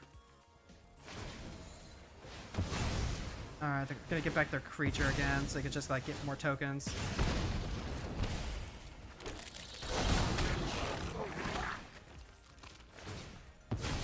Yep, they're stabilizing, and they're a lot better off at it than we are. Reclamation, nothing too fancy there.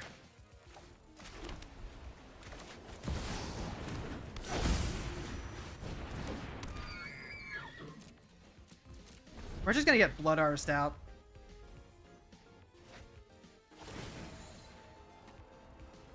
That's the truth. It's too late.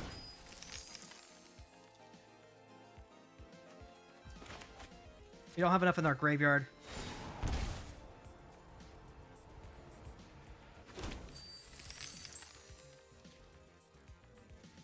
For 20 life, they currently have 5, 6, 7, 8, 9, potentially 10 creatures minimum.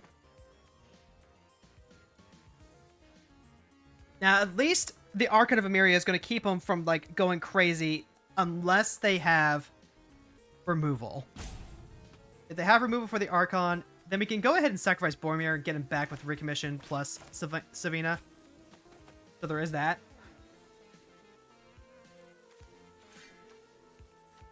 At least I'm hoping that's good enough. It's scenarios like this where I really think that we do want Skyclave Apparition, too. Skyclave Apparition does just everything we want it to do and fits really, really nicely into this deck. Yep. Alright, there's Morbid Opportunist, so that's their one spell for the turn.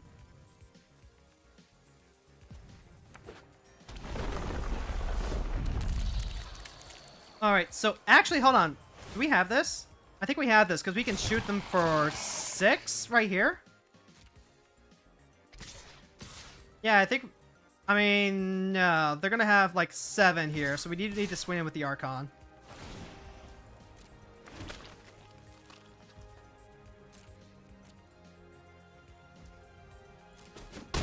I'm going to take the damage regardless, so I'm just going to try and, like, not let them gain life.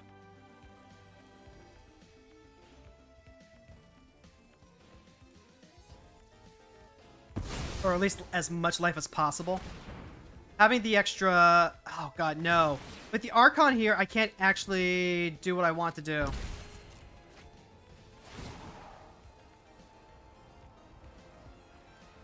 Alright, so I play the Phlage. The Phlage kills Archon. And then we can go ahead and 1, 2... This is 8... Let's see, this would be 5, 8, 9, 10. 4, 8, 9, 10, 11. We might be able to do this, actually. Because we're going to need to be able to do this a bunch of different times. 1, 2, 3. Let's see, we need to... So we effectively need to bolt 4 times right now. 3 to their face.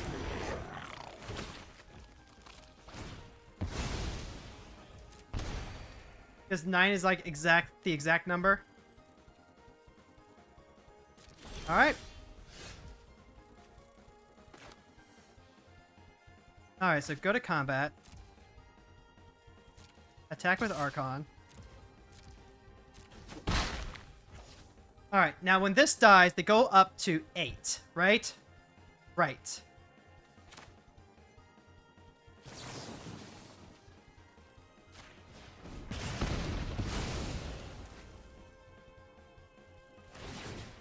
Yep.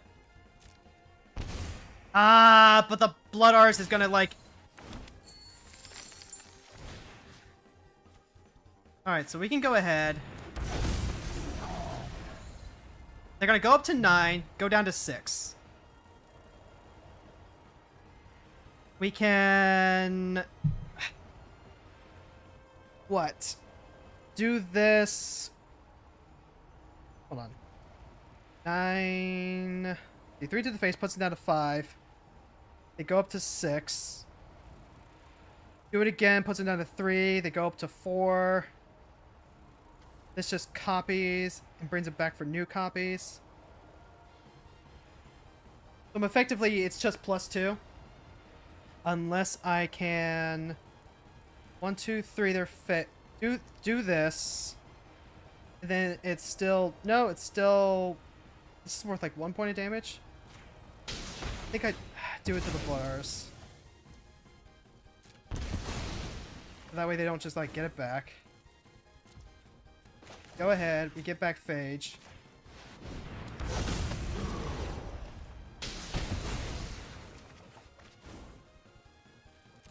And then it's like literally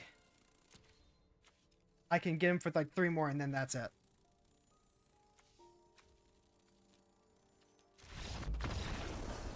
Unfortunately, our own Archon stopped us there. If we didn't have that, we might have been able to get through.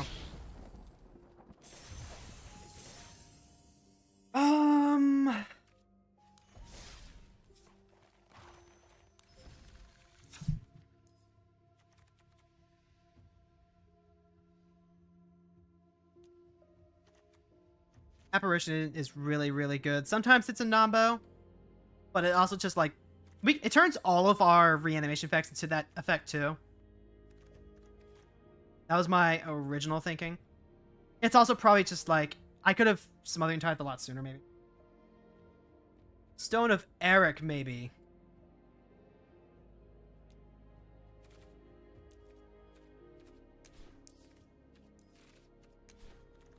Let's take a look here. If a creature an opponent controls would die, exile it instead. No, yeah, that's exactly it. That's exactly it. I think we run this and the Skyclave. One-sided Void is actually perfect here. There's another thought that we could include, like the Relic Progenitus or something. That way we can target them every turn and get treasures off of Magnet the Horde Master. But I think Stone of Eric is actually pretty good. Let's see. Now we just got to figure out what we're getting back here.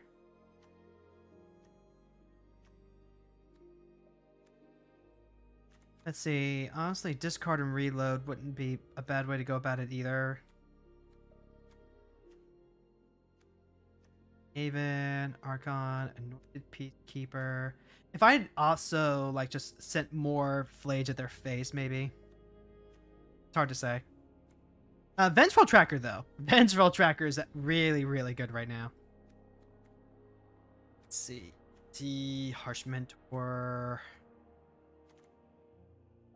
I still like Gate, right? Like, this is still gonna punish him for, like, trying to play a ton of land ramp, and that's more or less what I wanted to be here for. I think I cut the pathway for, like, 1. Lava Spur Boots, we got Monkey. Alright, chat. We've got some potential solutions, but we need potential cuts. Notably, Phlage can also shoot the Invasion of Gobakon, so that's not an issue.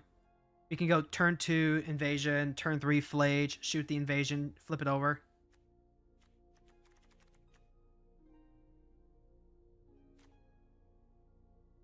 What do we want? Is there anything that's just been, like, not as good as what we wanted? I still think we do Smothering Tithe just fine, because it does let us keep casting Phlage.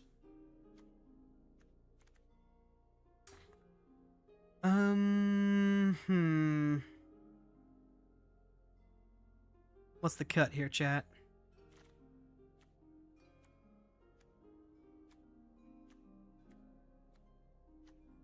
I feel like I gave him Mind Sensor.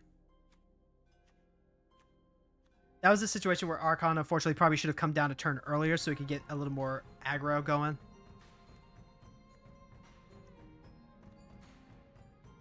Can't play lands from graveyards.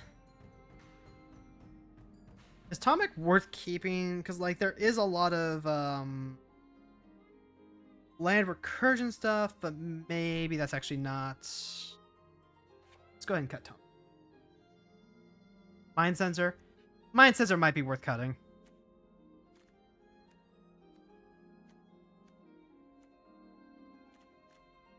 If we cut Mind Sensor, I feel like we probably can go back to running less of the land destruction. Yeah, let's do that. Cut Field of Ruining, Ghost Quarter. And let's keep Volatile Fault, because that actually has some synergy. And then we'll go ahead and put...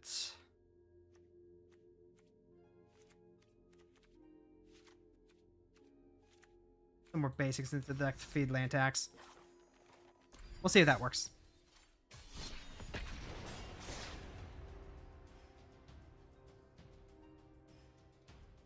I think this deck has legs.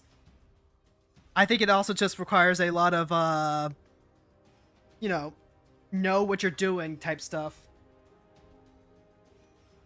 Although something else that we might consider is going back into the burn spells that cycle through again. Not like Faithless Looting type stuff, but like Fiery Vision. Land tax against an Emoti deck and High Noon. I would gladly keep this hand. Alright, we're gonna go ahead. We're gonna grab our Shock Land first and foremost. Deck is not legless. Correct. We've also got Archon here.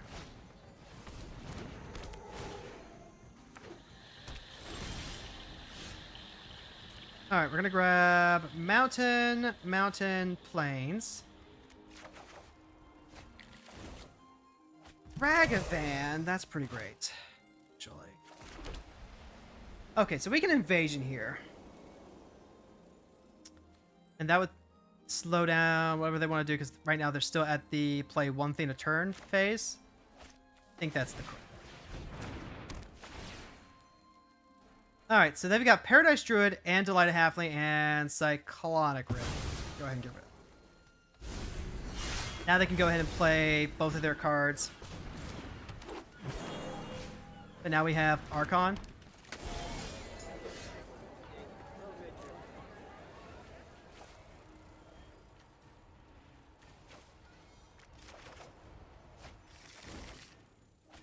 Oh, we've also got Thalia.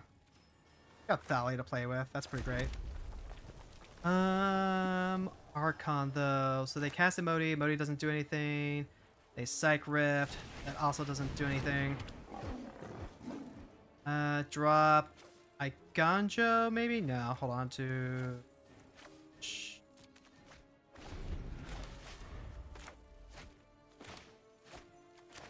So they can Psych Rift. That's not going to do a whole lot.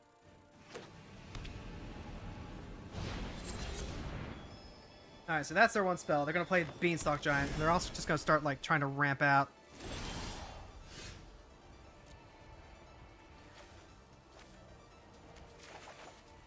We only get one spell a turn now. So what are we going to do with that one spell a turn? Well, that's 5, 6, 7. They've also got the Beanstalk Giant. 1, 2, 3, 4. Alright, so what if we were to go ahead and...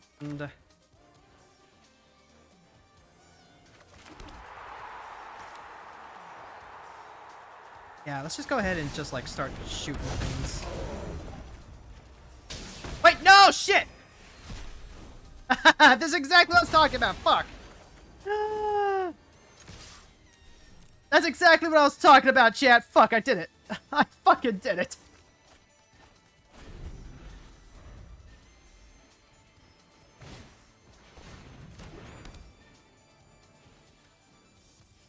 fucked up, chat. I fucked up.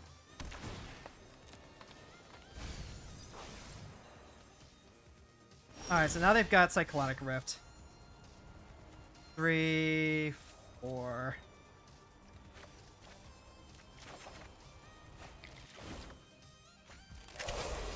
Alright. Let's go combat, attack him for 2. Well, why are we doing that when we have Grazer blocking us? I'm gonna admit it, chat. I'm not a clever woman.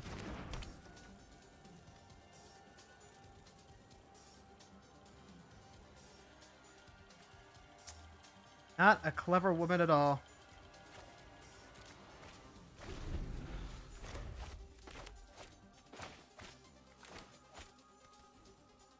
Alright, so this is going to be like, what, 9? 3, 4, 5, 6, 7, 8, 9. Yeah, 3, 4, 5, 6, 7, 8.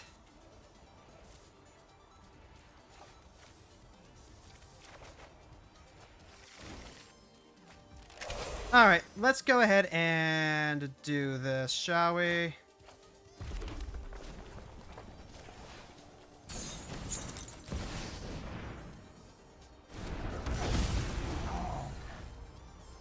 We're gonna go ahead and shoot that halfling.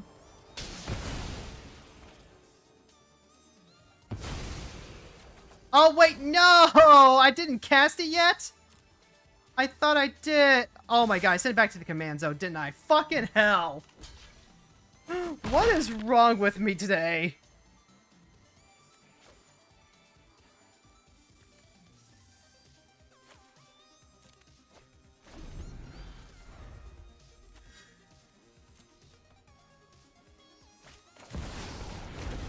Oh hey, Titan of Industry. Hello, how you doing?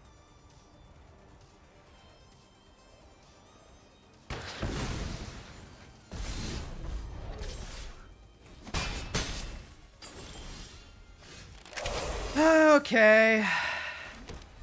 Let's think about this for a second.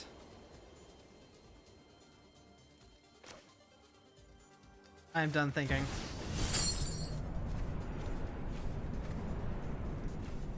I just went completely head empty here.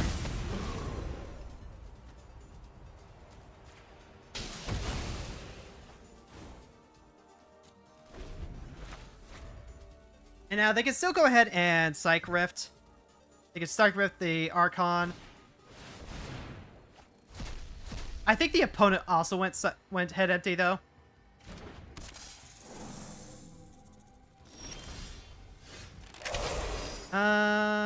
So let's see. This is when it would be dealt damage, right? Yeah, okay. Neither one of us played that good. Neither one of us just like knew what the hell we were doing there. Huh. Like, yeah, okay.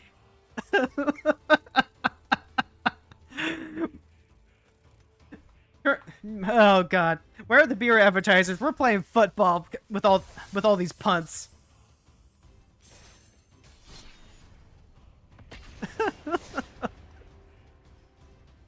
Titan of Industry scares you. Titan of Industry scares everyone.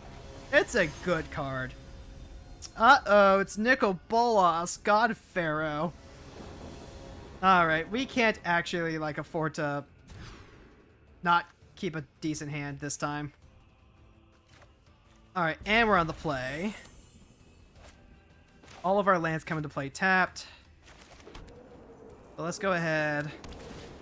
Name white, scry. Swords to Plowshares. Against God Pharaoh. I don't think we hold on to... I think we go for untapped mana whenever possible. Let's see, the first 3 turns. This always comes to play untapped. Alright, there's the Mind Stone. There's a mountain. So now we have options. We can go kill the Mind Stone.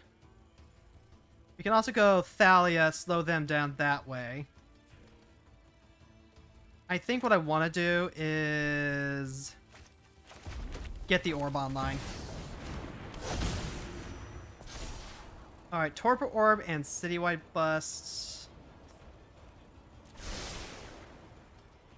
We'll just let them take the 3 off Citywide Bust. Let's see, now we're gonna draw Torpor Orb. Go ahead, we'll name white. I'm going to attempt Boots.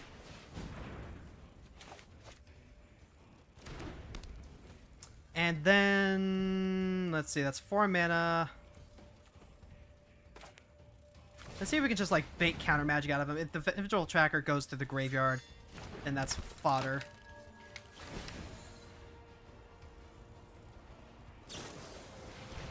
Look at the top 2. Exile 1 face down. You can play this, though. And of any color. Ooh, Grand Abolisher. I'll go ahead and say... Hold on. You know what? No, let's go ahead and leave it on top. Just in case. Yep, they go ahead. They take 2, but now we have Grand Abolisher that we can get back with reanimation.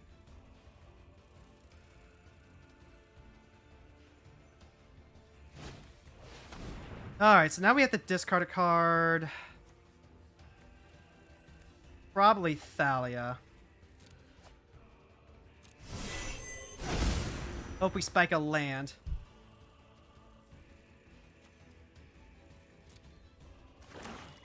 Because they sure did.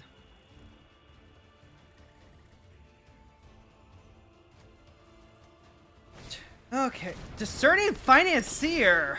Huh. Well, that's something.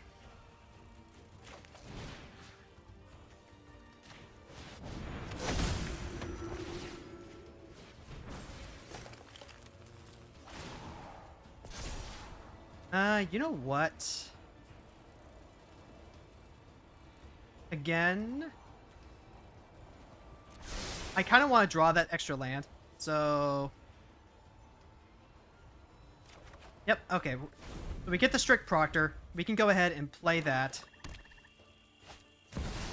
Xanathar.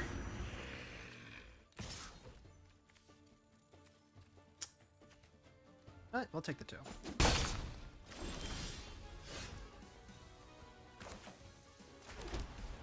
This is spicy.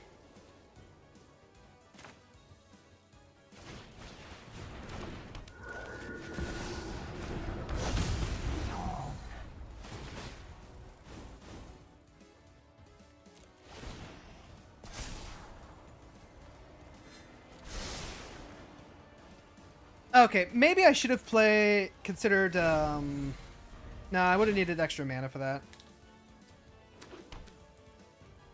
Okay. Oh, god damn it. They could just, like, keep doing that.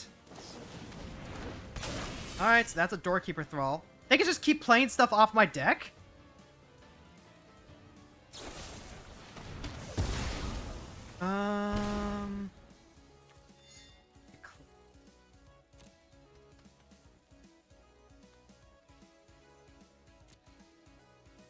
Okay, so now they can go ahead.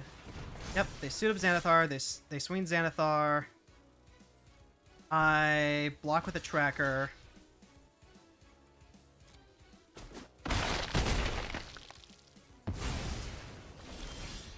Damn, that's pretty good, not gonna lie. Also, slightly obnoxious, I guess.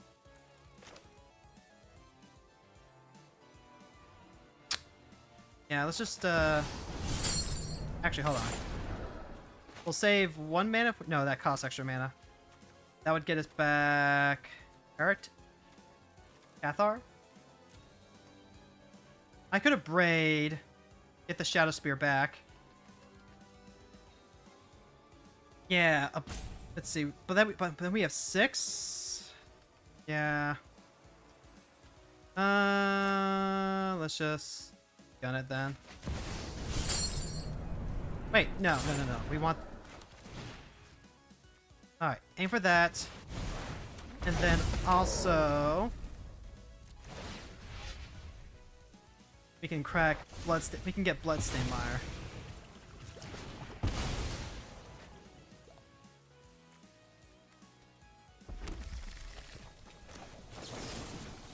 And destroy the Shadow Spear. Oh, god damn it. I forgot about the fucking haste again.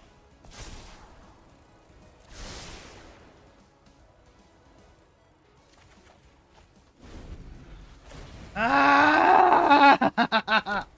I'm like freaking losing it right now. Cause like what? They could just.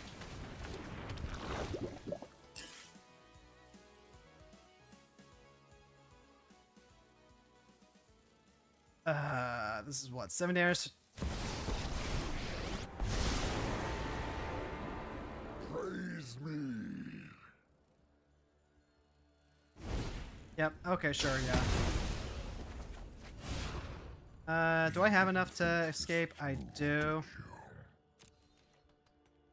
Like, at least now we're just not just like getting gormed. Like, okay, we're fine.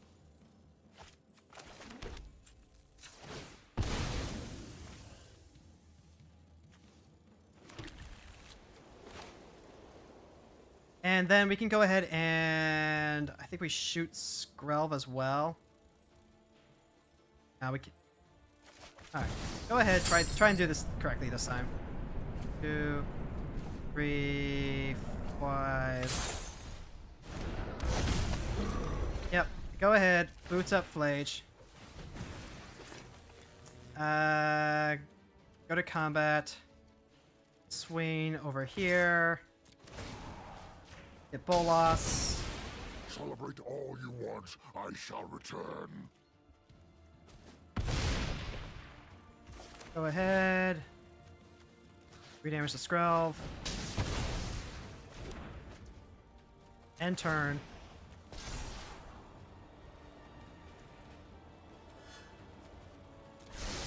At this point, they're gonna let me keep drawing. I'm just gonna like draw.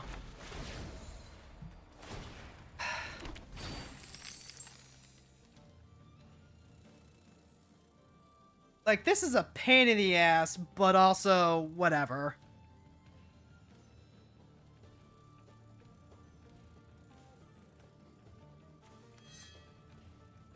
You keep playing my stuff, it fills my graveyard when it dies.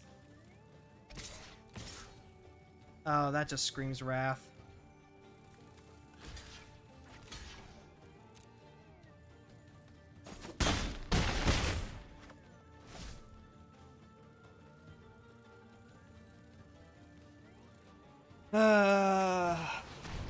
We're gonna play Wingmare off the top. Bobble. You like District Proctor in this deck, not so much about the other ones. The other ones are fine! They're good! They're what we want! We want Torpor Orb effects to shut off Phlage's ETB. Like, that's good. Discard a card.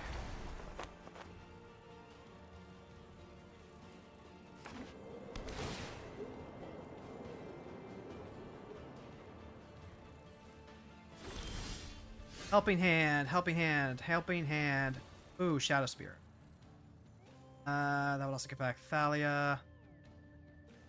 We could get back Financier. Boromir.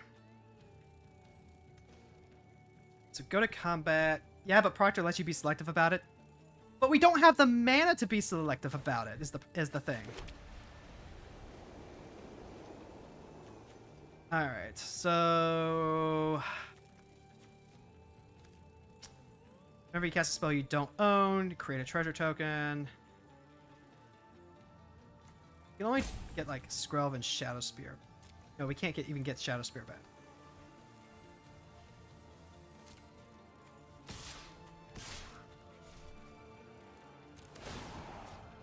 Yeah, 1, 2, 3, 4, 5. Go ahead, shoot. Financier.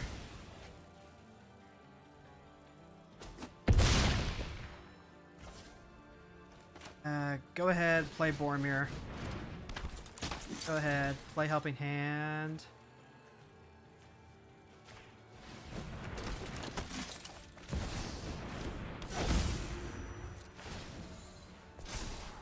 Then it doesn't matter. It really matters.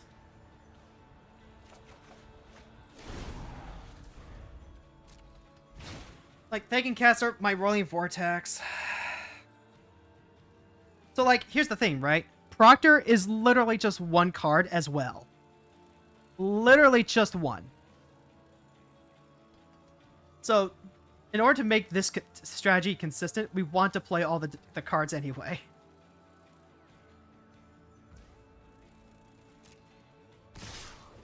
Alright, they're just gonna start hauling ass here.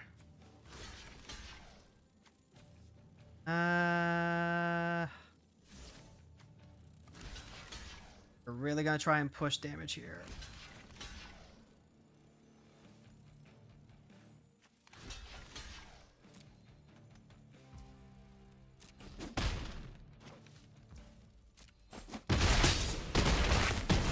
Alright, I'm at 6. They're just racing. Oh, wait, no, they can play Bolas and win. Okay, yeah, GG's. God damn it. I'm telling you. I'm telling you, this is the strat. That was just an unfortunate sequence of events where Xanathar ended up being, like, really problematic for us. If they don't have Xanathar, we fucking steamroll them.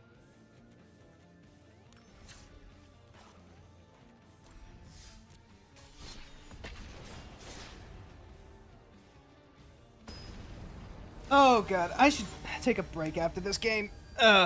Wash my face, stretch up. Alright, so we've got Errant and Giada. Look at the top card of your library at any time. Cast spells with flash or flying from the top of your deck. Gotcha.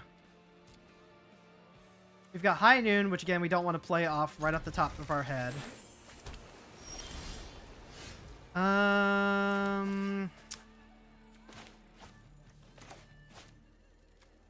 But I am going to go ahead and just start dropping cards.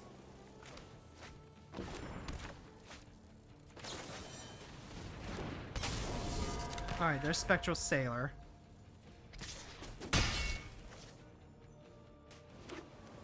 Flash dot deck. Card of course, okay.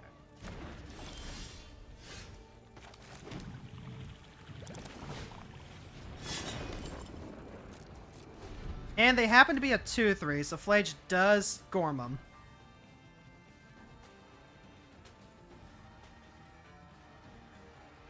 They drop a land, like, there's no reason for them not to play Errant and Giada. So... let's see, Phlage, Wingmare? Card, of course, doesn't have Flash. Ban them! I can't ban them, chat!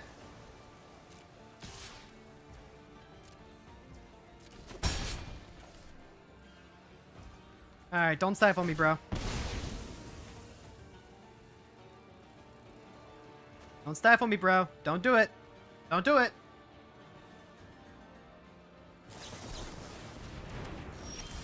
Defabricate. Incredibly harsh, but fair. Alright. Let's see. We'll go ahead and we'll play our Fabled Passage. And we'll crack it now for the second white that we want.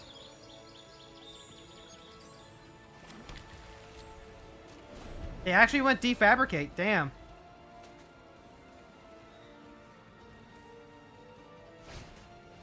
Alright, that's Curiosity. Pretty good.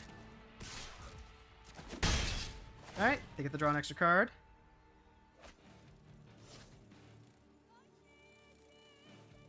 They're at the point now where they're going to start be able to double spelling, and that's why we want to start dropping High Noon.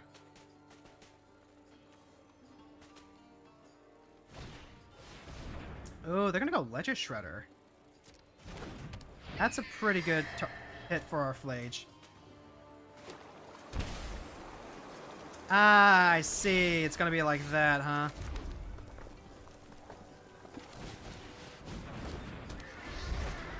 Alright. We're going to keep getting punched in the face. They hit their plane, so they can play their commander now.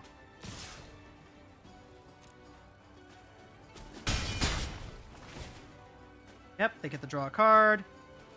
We're gonna equip Shadow Spear and drop Shaman, I think.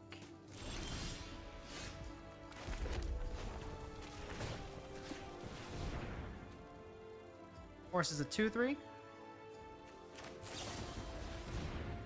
Return to hand.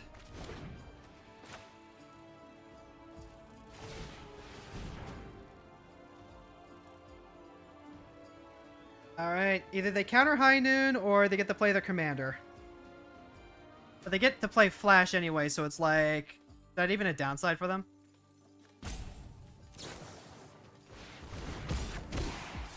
Yeah, right now we're gonna get swarmed.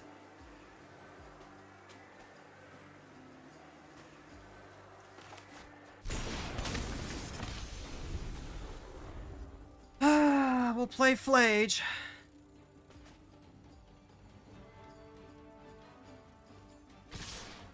Gonna have to hope that all of our spells are stronger, better than theirs, and we're gonna have to make sure we hit the sailor first and foremost. They don't even have to do anything. They can just, like, pass the turn. High Noon! Ah! Why is High Noon backfiring like this?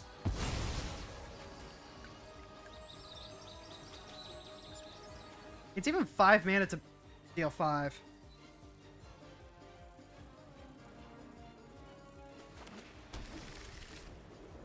Alright. I hate these old border cards. These suck ass. It's so hard to tell what's what. Okay, so...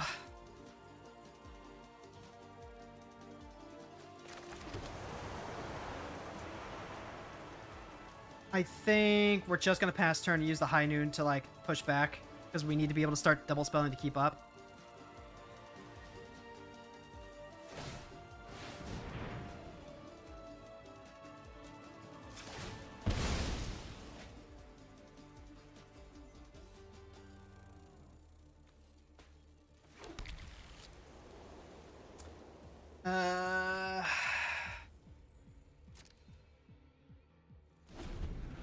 Okay, so they go ahead, they attack. We're gonna use the High Noon, hit the Sailor at least. We can also I guess we could potentially hit Eren Gyata, but they just recast Eren Gyata. Yep, no, this is just complete back up.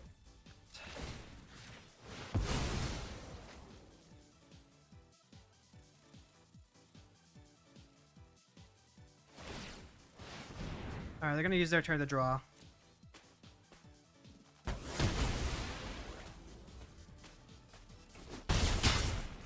They can still pump up the Shredder, and if they do that... Well, it's their stone. What are we doing if they counter Phlage?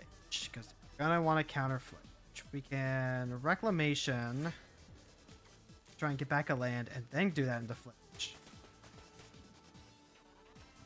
I think we just jam him. Jam him, they counter him. We drop Shaman. This is whenever a player casts their second spell each turn. God. That was just a bad time to play High Noon. Alright, I'm gonna take a quick break. Gonna take a quick break, stretch, refresh. We're gonna come back at this with a clean mind. Don't touch that dial. We'll be right back. Extending that lead. Olsen makes the tackle. This is pain. 13-yard gain, and it'll be a first and goal. It's first and goal at the 7-yard line. Couldn't be me, Brony. Couldn't be me. The home team come out of the God, 4-3. I was right there. He hits the hole and I was right there, and he on just his way spun to around me. 6 Fuck, points. how did I fucking... Oh god, this game's over. Yeah. Yep. We jumped the fences. We can get some rupees back. All right. So first things first.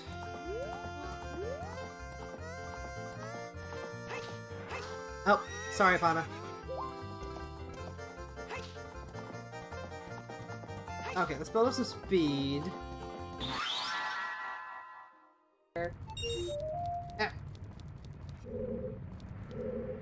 You're right, it's not just a boulder, it's a pain in my ass. Okay, but I think I have an idea compilation for a god.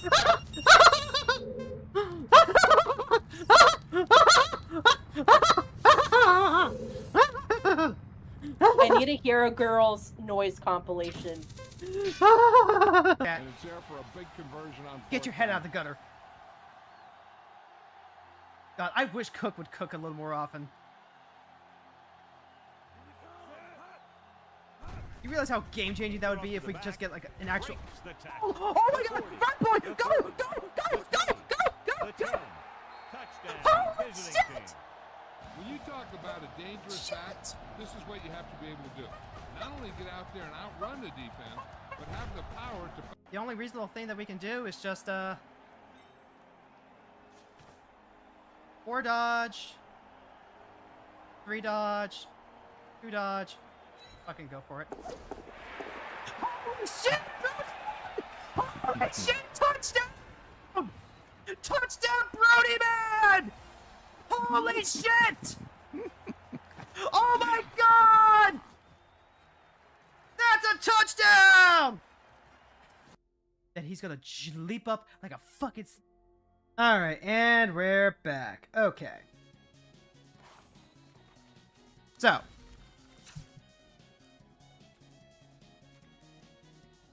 Let's take a look.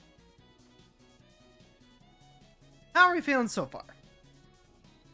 We got a little over half an hour left in stream. We're definitely going to be revisiting this deck next week, I think.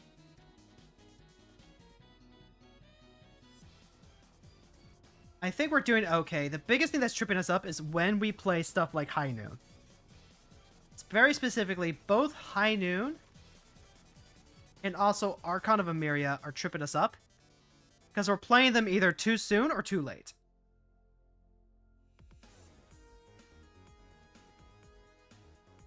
These are very much the stuff that we want to be playing when we're already ahead on board and we're running dry. Like if these are the last cards in our hand, there's no issue. We're seeing plenty of our reanimation targets, or our reanimation spells. We have our reanimation targets, we're also seeing our torpor orb.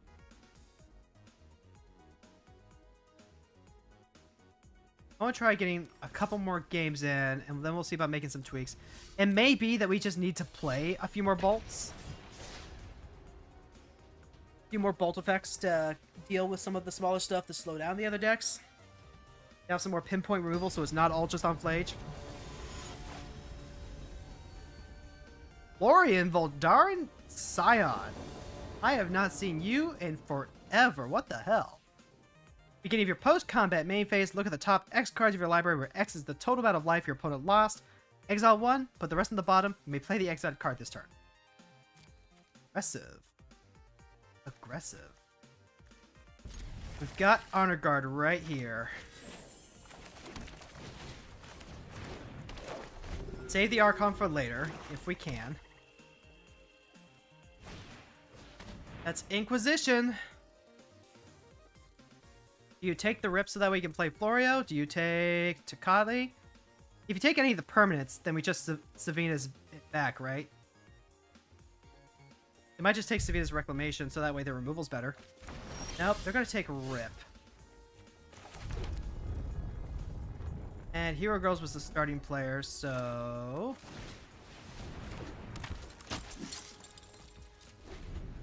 Alright, so we're a turn behind. Not the worst. Hopefully, we get an untapped land next. Hey, that's an untapped land.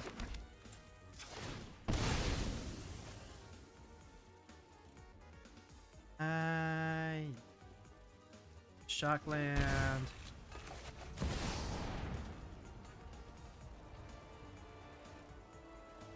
They can try and bolt the Honor Guard, but we have Giver of Runes already set up.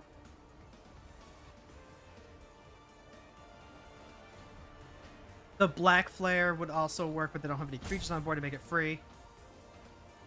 This is what we want to be doing. We want to go turn 2, Torpor Orb. Burn 3, Phlage.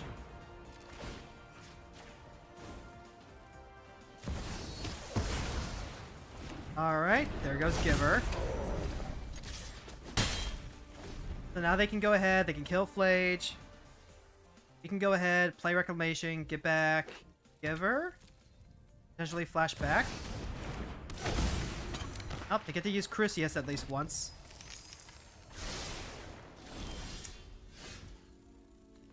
Let's go ahead and on white. Immolation Shaman. Oh, nope, they're done. Alright. Maybe it's worth including more of the selfless cards too. But then again, what are we cutting?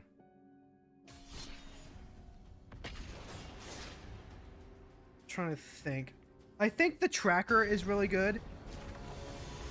I'm wondering if the other punishers that we have for punishing like blues and maps and all those other tokens aren't really what we want though.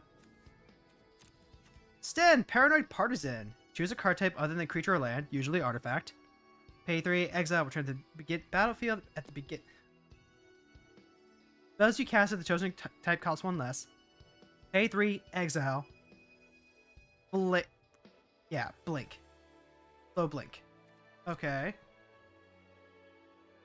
Is this good enough? I don't think it is. It's got Roiling Vortex. Take the free mull. Alright, this is significantly better. Because now we can go turn 1 Sentinel, turn 2 Meadow?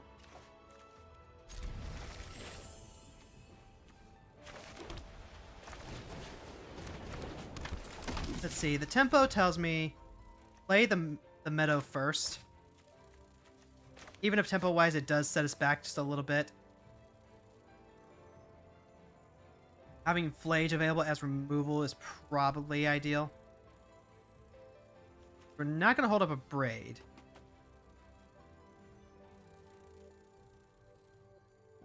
That also just gives us the ability to play Boots. Boot up on Sentinel.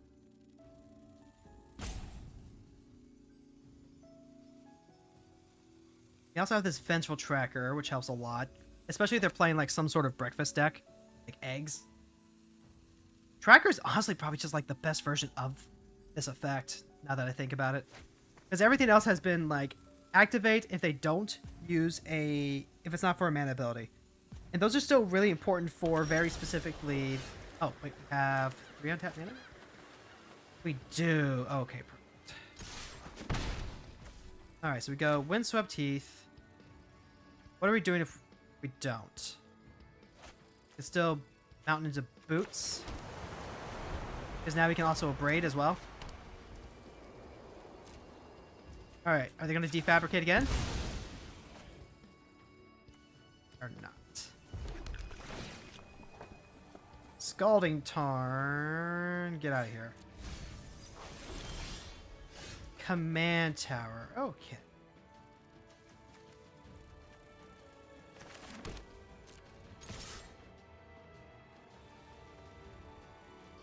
They try to flash something in. That's fine. I'm not going to play anything into potential counter magic or flash. I guess they were light on lands or something.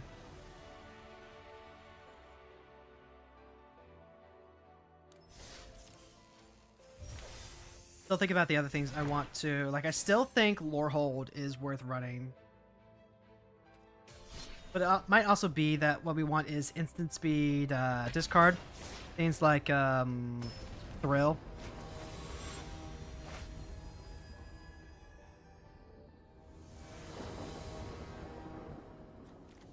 Alright. This should work. We can make this work.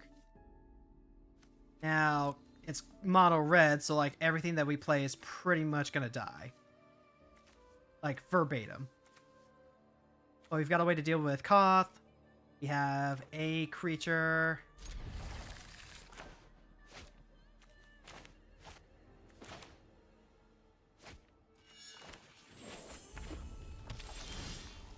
Restless Bill. Okay, so no bolts. That's an encouraging sign. Land tax, you say? Usually I want to drop this to...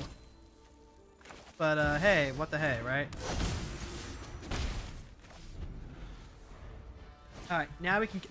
Magda the Hornmaster. That's a crime. Now, did they intentionally skip a land drop? Let's see if that's the kicks. Crack this. Grab our shock land. Go ahead. Drop Phlage. Shoot Magda. Before they commit any crimes whatsoever. God damn it, I accidentally put him in the command zone, didn't I? You know what? That's fine. No deal.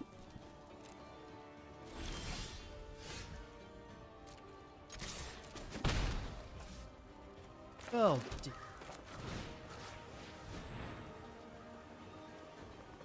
Alright, search bar work with me. Off fire resistance. And then... I'm probably just gonna crack the bauble, I think. Or gain some more stuff in that graveyard. Fiery Inscription! So this is trying to be a spells deck.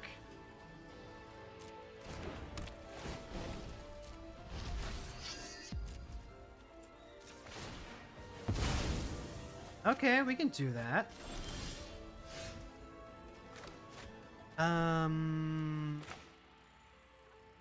Well... This is what? 3 mana? Let's go ahead and drop the Crossroad.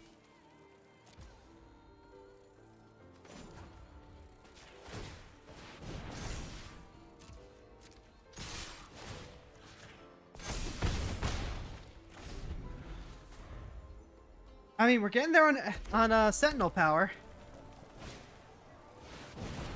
Key to the Archive. Ooh, Brotherhood, and that doesn't get.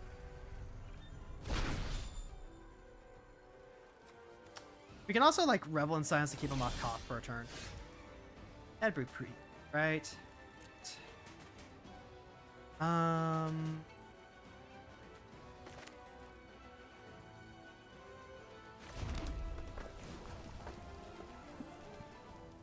This would be 3 mana, basically for 1, 2, 3, 4.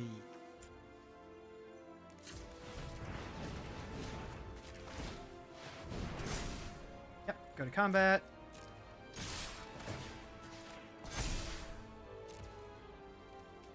Upkeep. End turn. Revel in Silence. Lightning heals. Okay.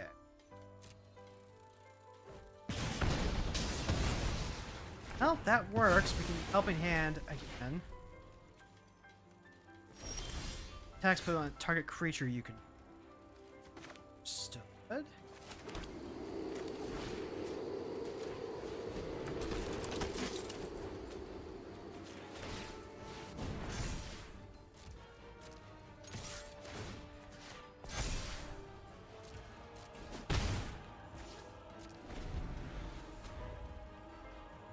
Alright, so they go ahead, they play Koth. Koth comes down, we get lost.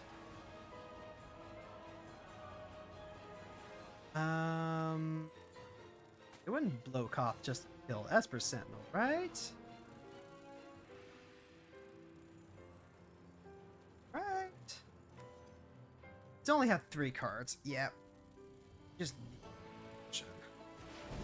This is only destroy target non-basic. Huh.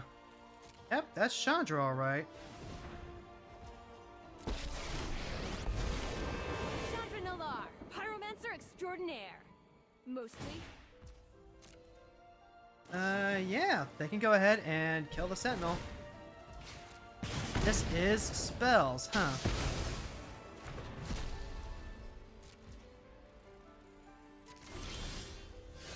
Alright. Do do do do. Let's go ahead and play Grand Abolisher.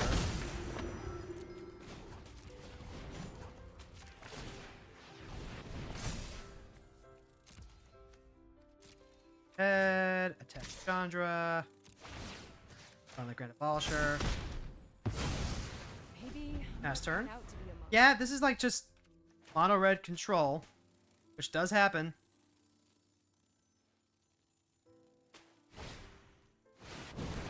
Nope. T's gonna go away in a second. I'm ready to fight. Mirrodin, lend me your flame. Giant. Okay, so I guess currently a 5, yeah.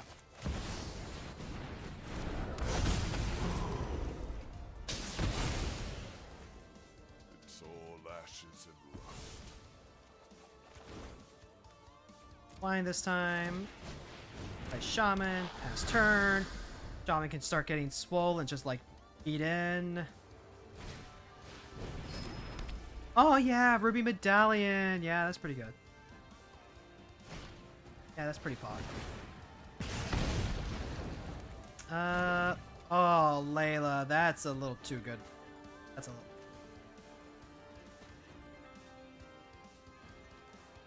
little. Layla comes in, attacks for 3. Base Breaker 2? And they get to play Layla next turn. Alright. Oh, wait, we have Sun Titan. That's actually pretty great.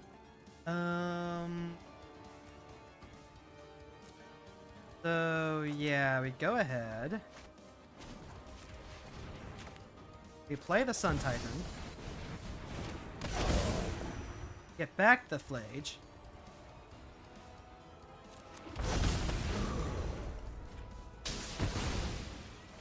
Phlage goes away. Line.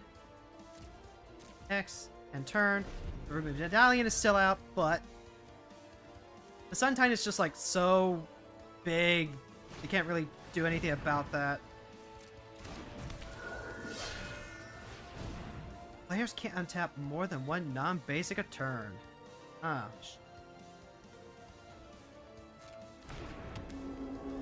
Yeah, that's a real shame. That. Do I have anything that gets?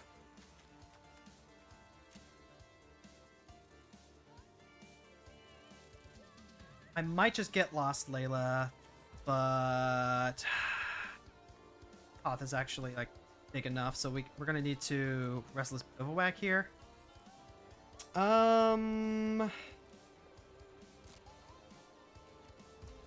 Okay.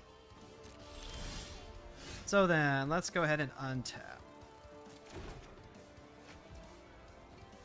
Okay.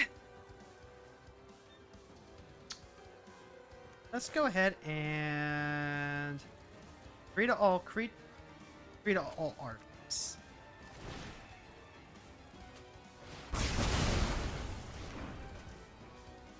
Then we can go ahead and go to combat.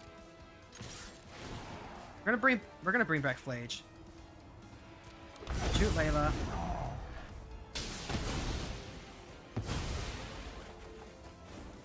Decline. Boom. And then, do we play the Honor Guard? Hoth comes down, shoots. We escape Phlage, so we don't have to.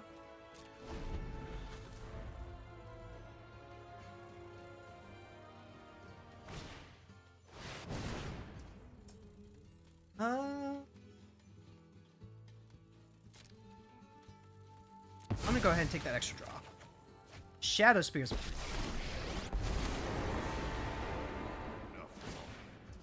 Yep. I'll melt you to slag. Alright. Now we can go ahead. Now we're gonna eat 1, 2, 3, 4. Which card do we want the least grand up?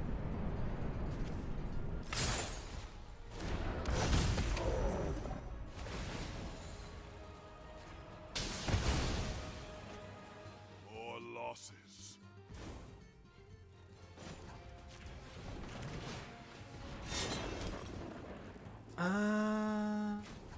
Go ahead.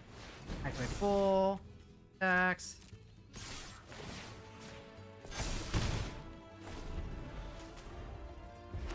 Well, they hit it. Now he can hit Phlage again. Stopping Phyrexia is all that matters. Mirrodin, lend me your flame. What's he? He's 7 currently? 5, 6, 7. Decline.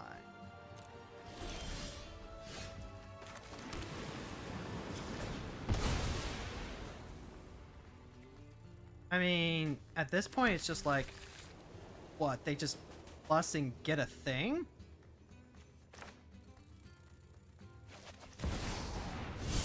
One, 2, 3, 4, 5.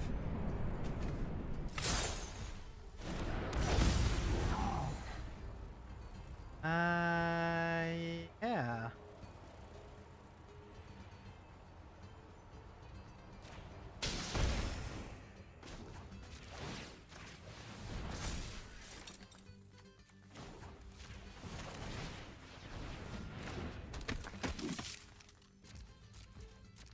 Like, okay, they get a mountain. Pot's not doing anything.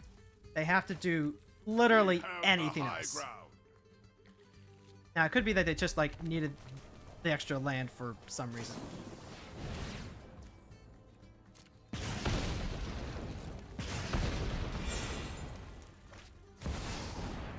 Ah, they're gonna overload Mystic's Mastery. Yeah, that would do it.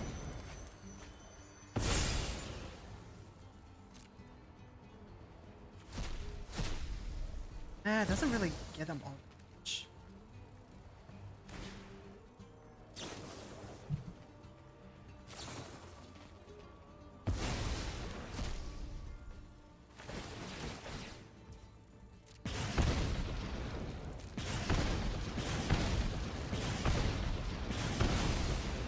Yep. Yep. Yep. That's for next turn, maybe? Alright, that works. Alright. We've only got like one card in the command zone right now. Yeah, let's go ahead and put him in the command zone. 5, 7, 8, 9, 10. Another creature enters the battlefield under your control, 1 damage to each opponent.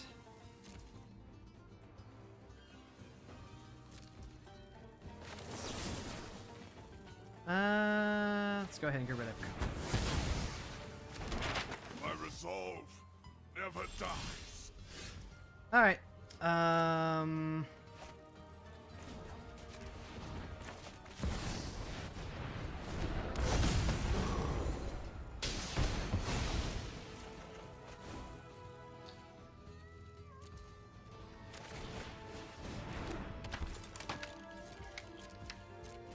Alright, so if they crack the maps, we burn them.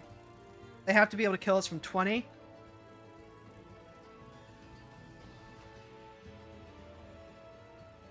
I think that was a pretty good showing.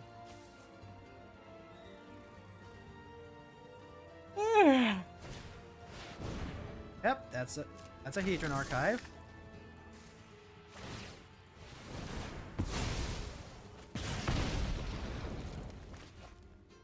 Alright, they're at 1.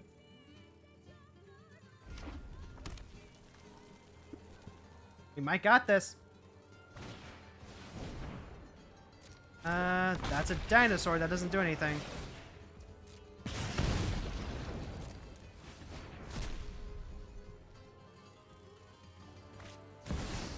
Blood Moon, you say?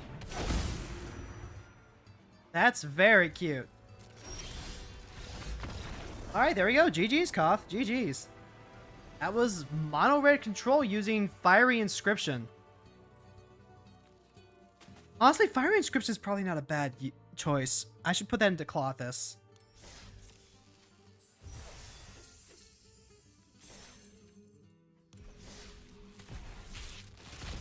Alright, mythic wild cards. We can, like, make some treasury boys. Nah. Nothing so fun. Alright. Notably, one of the cards that we might want are, like, all of the draw effects. Like, we were talking about Bishop earlier, because Bishop is, you know, whenever you cast something, you get to draw the card. You might want the Takasia's Welcome. So that way, if we're not having the Torpor Orbs, we get to, like, just refill and redraw. So that's an option. We could also theoretically just take out the Torpor Orbs.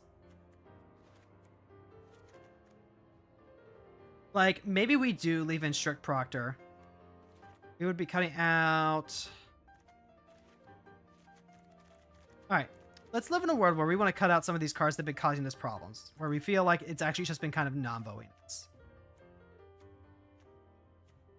So, like, we're still playing, quote, stacks, but we're loosening up a bit.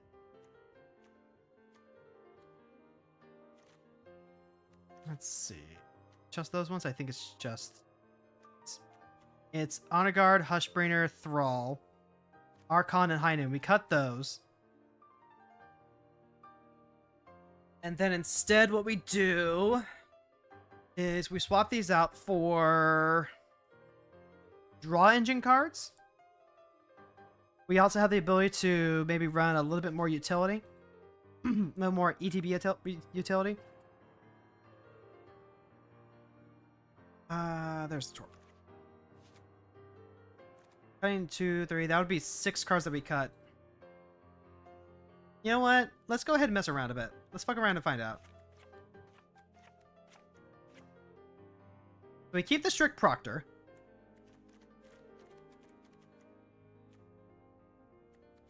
And then let's also cut the Wingmare and Thalia. That way we can open ourselves up to actually being able to play some more of the non-creatures. We'll still leave everything else in. We'll still leave anything that's not, like, symmetrical. And then...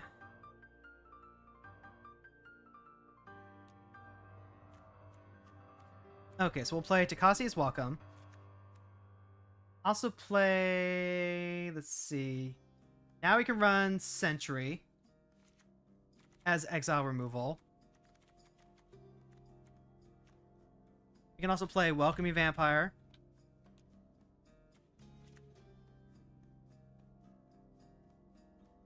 Let's see. Strangle and Shove Aside.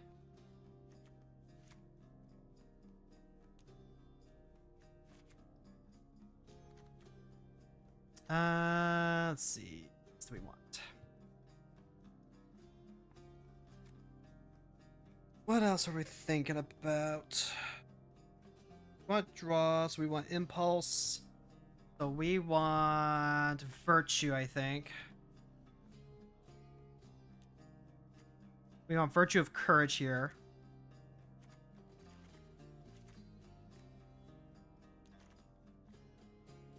And then let's see. Make this less about can't and make it more about punish, I think. You put all of the MH3 energy cards into the Narset Enlightened deck and it's been pretty good. Really? Let's take a look at the energy cards from Horizons.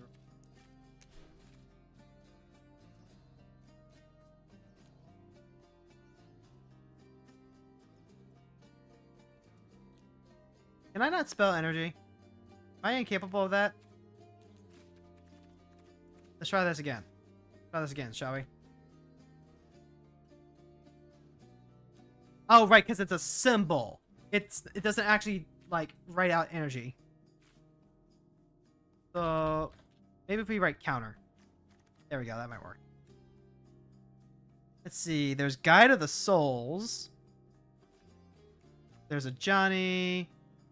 Agent Dias, which I don't have yet. Charitable Levy. Charitable Levy is actually not bad tax effect. Because that's, let's see, yep, okay. There's Glyph Elemental. Land, puts a counter. There's Dog. Inspired Inventor. Get energy, or you make servos or whatever. Oscott Knight. If we're suddenly playing, if we get into the battlefield effects now, that changes things a little. It means that when we get the oh god, when we get the pitch elementals. So when we can craft Fury, when we can craft Solitude, we get to play with those now. Yeah, let's go ahead and grab Lore. Lorehold's like... I want to see if it's worth. And then what's something else that I was... Do I want the list? I'm good. Arsene isn't necessarily my thing. Blah blah blah blah blah blah blah. What else do we want to stick on here? We get to just kind of add whatever we want with that last slot if we're going to try this without the ETB hosers. Is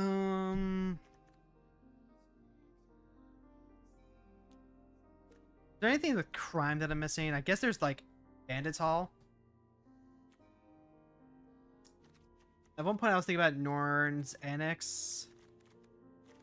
Notably, Welcoming Vampires Power 2 or less, so that actually does not work with Phlage. Let's see. We still haven't had a chance to really try Sworn to the Legion, so maybe this is the point where we go ahead and add some more mana rocks to help smooth it out. Yeah, let's go ahead and grab Arcane Signet. We'll grab Cold, Steelheart. And we'll try this out. I still think there's something to the Torpor Orb play.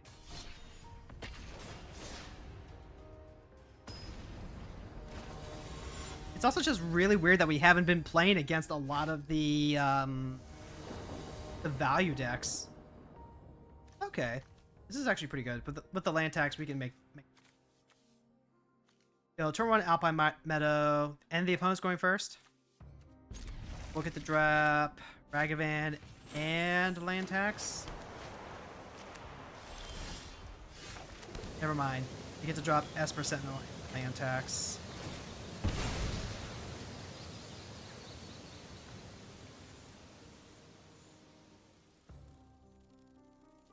Although they're very likely to go Shana instead, in which case it doesn't really matter that we're not playing Monkey.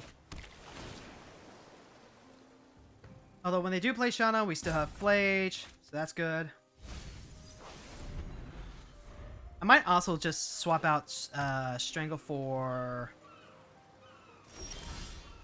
Ooh, alright. It's more important for us to go ahead and resolve this Sentinel first. So I'll throw up the Sentinel's bait. Oh, they both resolve. Weird. Are they gonna play Shana naked? That would be really awkward. Endless Detour. Owner target spell, non-life permanent card, puts it on top or bottom of their library. I should consider Galvanic Discharge over Strangle. That's true. That's true. I completely forgot about that. Sulfa Mayhem Dominus.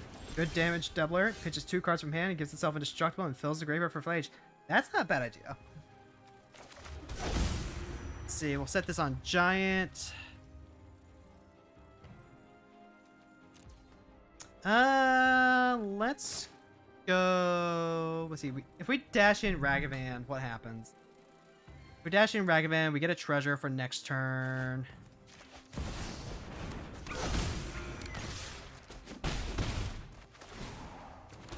Oh, and we get a Path to Exile. Eat.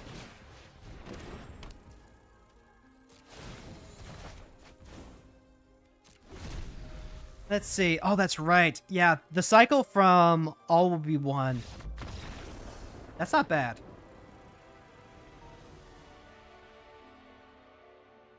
Gives itself indestructible.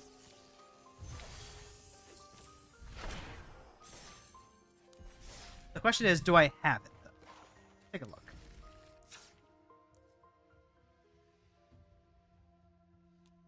We do. We do.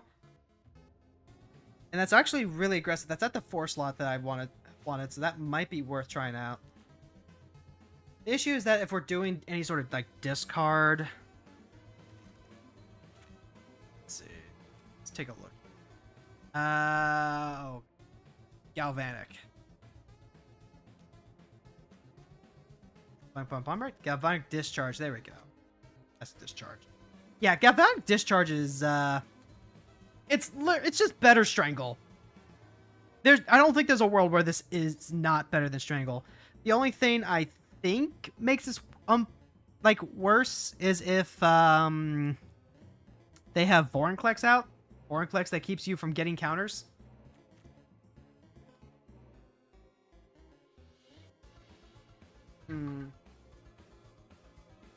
This isn't bad, but I don't think this is what we want. Like, if we're just discarding cards, then, like, why aren't we just playing those cards? If we're going to be discarding cards, I'd rather it be for, like, a thrill. Right? I'd rather be discarding cards to draw more cards. Got time for one last game.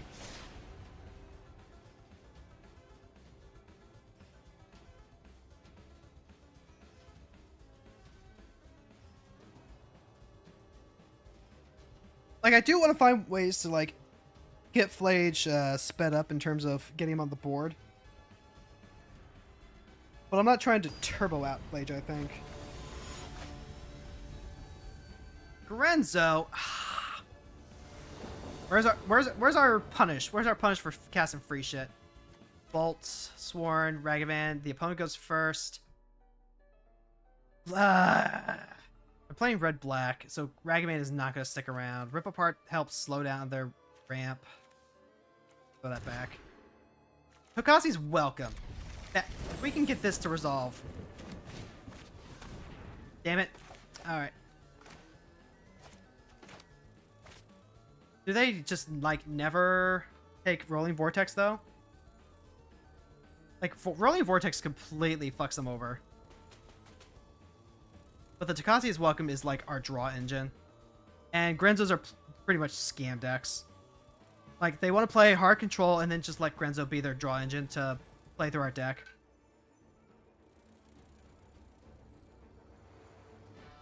There's probably no world where they take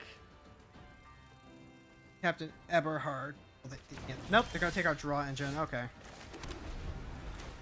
Let's see. We've got Skyclave Operations, so we can go ahead and hit their ramp. That's a little awkward. This will give us, like, a treasure. So they do get another turn to try and get that out of our hand. I'm going to leave the room.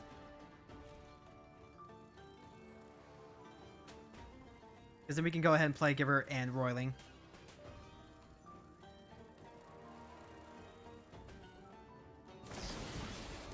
Ah, god damn it. You find some prisoners. They can take NT, Shove Aside, or Giver of Runes. I would probably grab the Giver of Runes. Wait, hold on. They can't... Okay. Until the end of your next turn. Okay. So, yep, they get our Giver of Runes. That sucks. Akasia's Welcome is already gone. That's 4. Skyclave Apparition. Get rid of Lantern. No. Let's go ahead and drop Vortex now.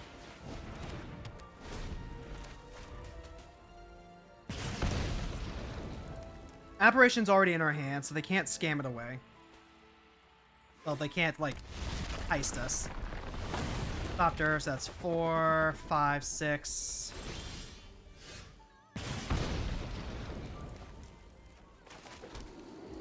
Okay, so then what we can do He cannot discharge. They play Grenzo next turn.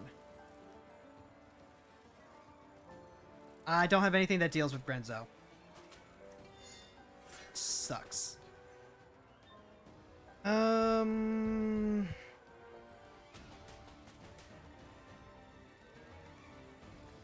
think what I do is Apparition.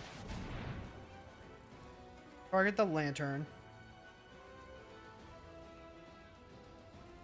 Hold up discharge. Use it to get rid of Giver of Runes. They have to have another land in order to make that work.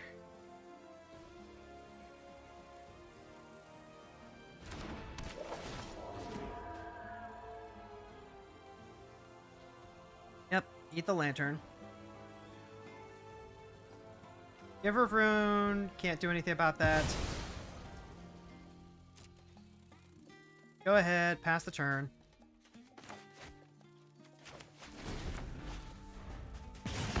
They have another land, they get to play Grenzo, and I can't do anything about that. They have another land, so they get to play Grenzo, I can't do anything about that.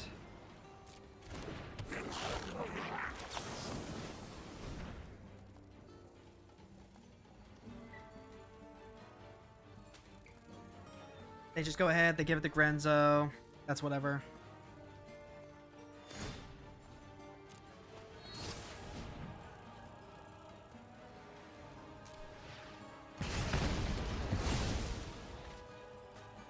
Alright. Grenzo does his stuff. Now, every time they cast something, we do get to just like 5 of them. And we don't have anything that really gets rid of enchantments in this deck unless it's Rip. Smothering Tithe. Okay. Yeah, mana's no longer the pipeline here. Alright. So then... we can get Giver back. We don't have any more Torpor Orbs. So then...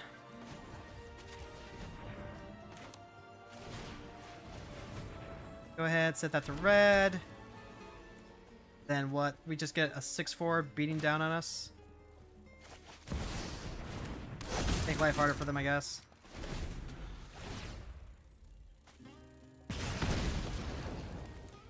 Like, they can hit Rip Apart, and I think that's the only thing we have that really hits Vortex, unless they hit Farewell. Yep. So Rip, Farewell... I would have loved to have been able to get the welcome, so they correctly identified probably the hardest thing for us to deal with. And there's Goaty. There's good old Gonti, who we are going to try and get rid of.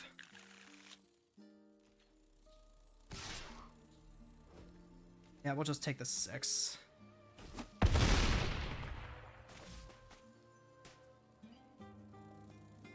Now, I don't believe we can use this helping hand to try and get rid of Grenzo, but I don't know what that actually does for us.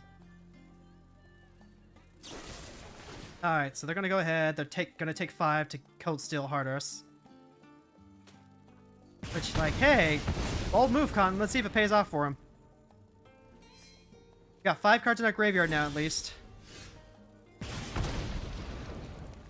Draw. Don't care about that.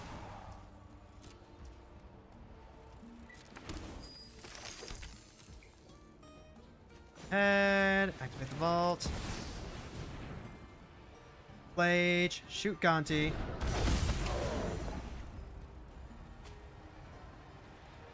That's gonna let us attack in. I guess they could have hit, like, what, Swords the Plow? But then they take another...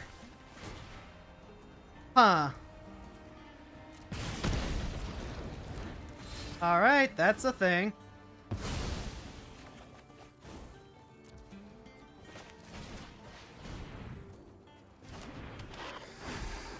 Like, they're at 7 life.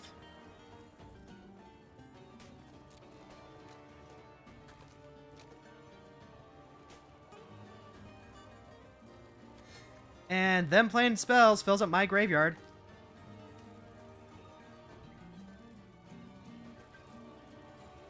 They've got one card left. Are they trying to, like, what? Sack Gonti? Okay, they're gonna braid the apparition. Gives them a 3/3, that's fine. Probably use the Shaman, block Grenzo.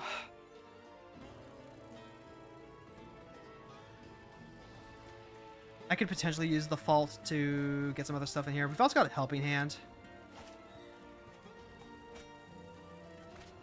So, let's see. 1, 2, that would leave us with 4. If we draw another land, we can Helping Hand. Exile Gonti.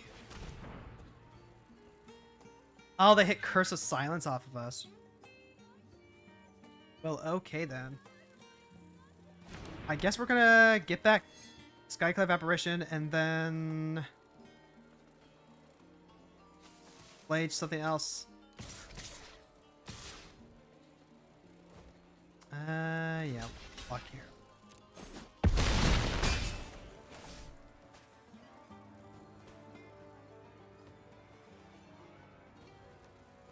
Like, they can't actually... They must have gotten that off Gonti, right? I guess. Cruelty of Gix. From a graveyard. Okay. Go ahead and grab anything from... Oh, god damn it, they get my... No! Phlage... Okay, so Phlage is just gonna, like, shoot Eberhard, give them 3 life. Okay.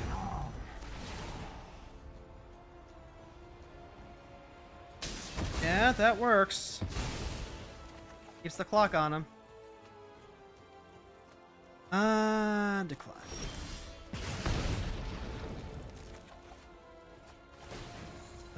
Resolve, decline. Alright. Well...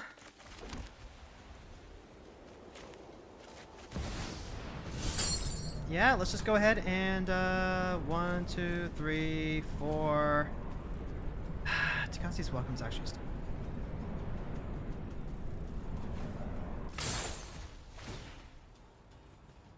Yep, they can go ahead, pop the curse they want.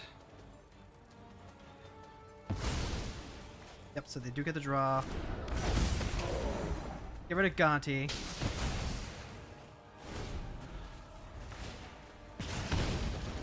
They get to heist again. Means they get another shot at exiling Phlage with, like, Swords to Plowshares. Path to Exile, maybe. I also don't have NT or Shuffle Side.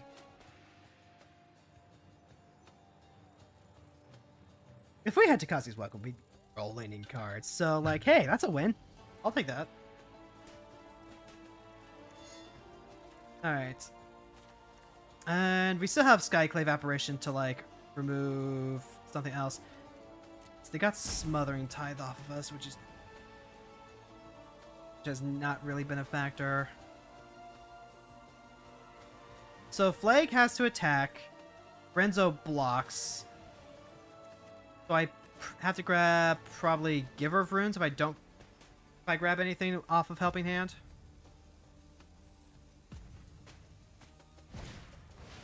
Alright, that's Charming Scoundrel. They can drop a card, make a card, draw a card. Yep. They get rid of the Thoughtseize.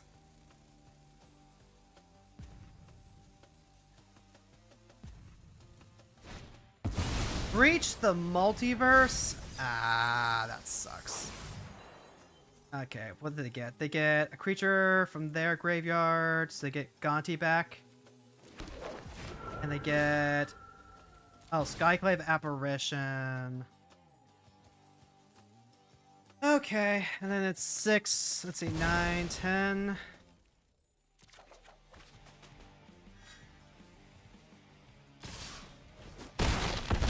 Alright, we're down to 3. All is not lost yet. The Skyclave Apparition hurts a lot. That's this one. We can get back a creature, so like we could potentially get back, say, Magda. That doesn't do anything because they come into play tapped. We're at 2.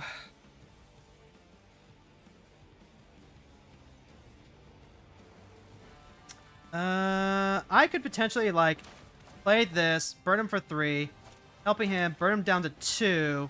Rolling Vortex puts him to 1, so like we're 1 short. So yeah, that's GG's.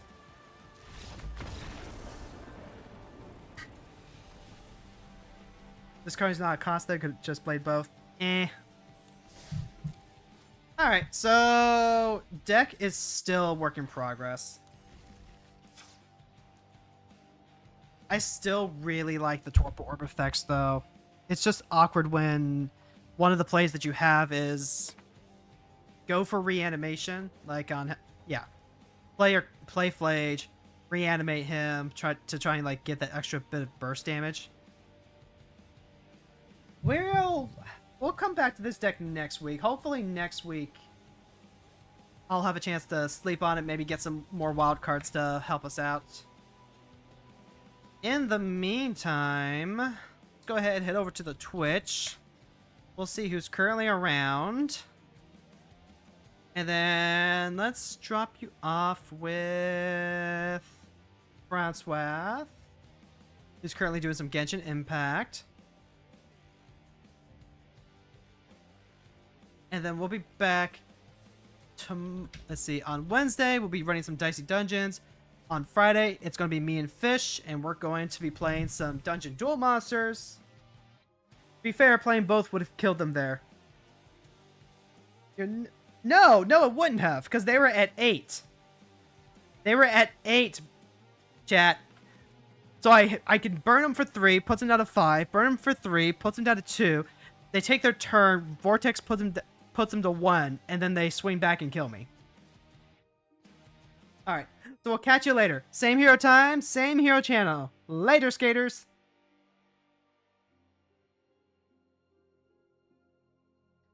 This is where the script ends. Oh.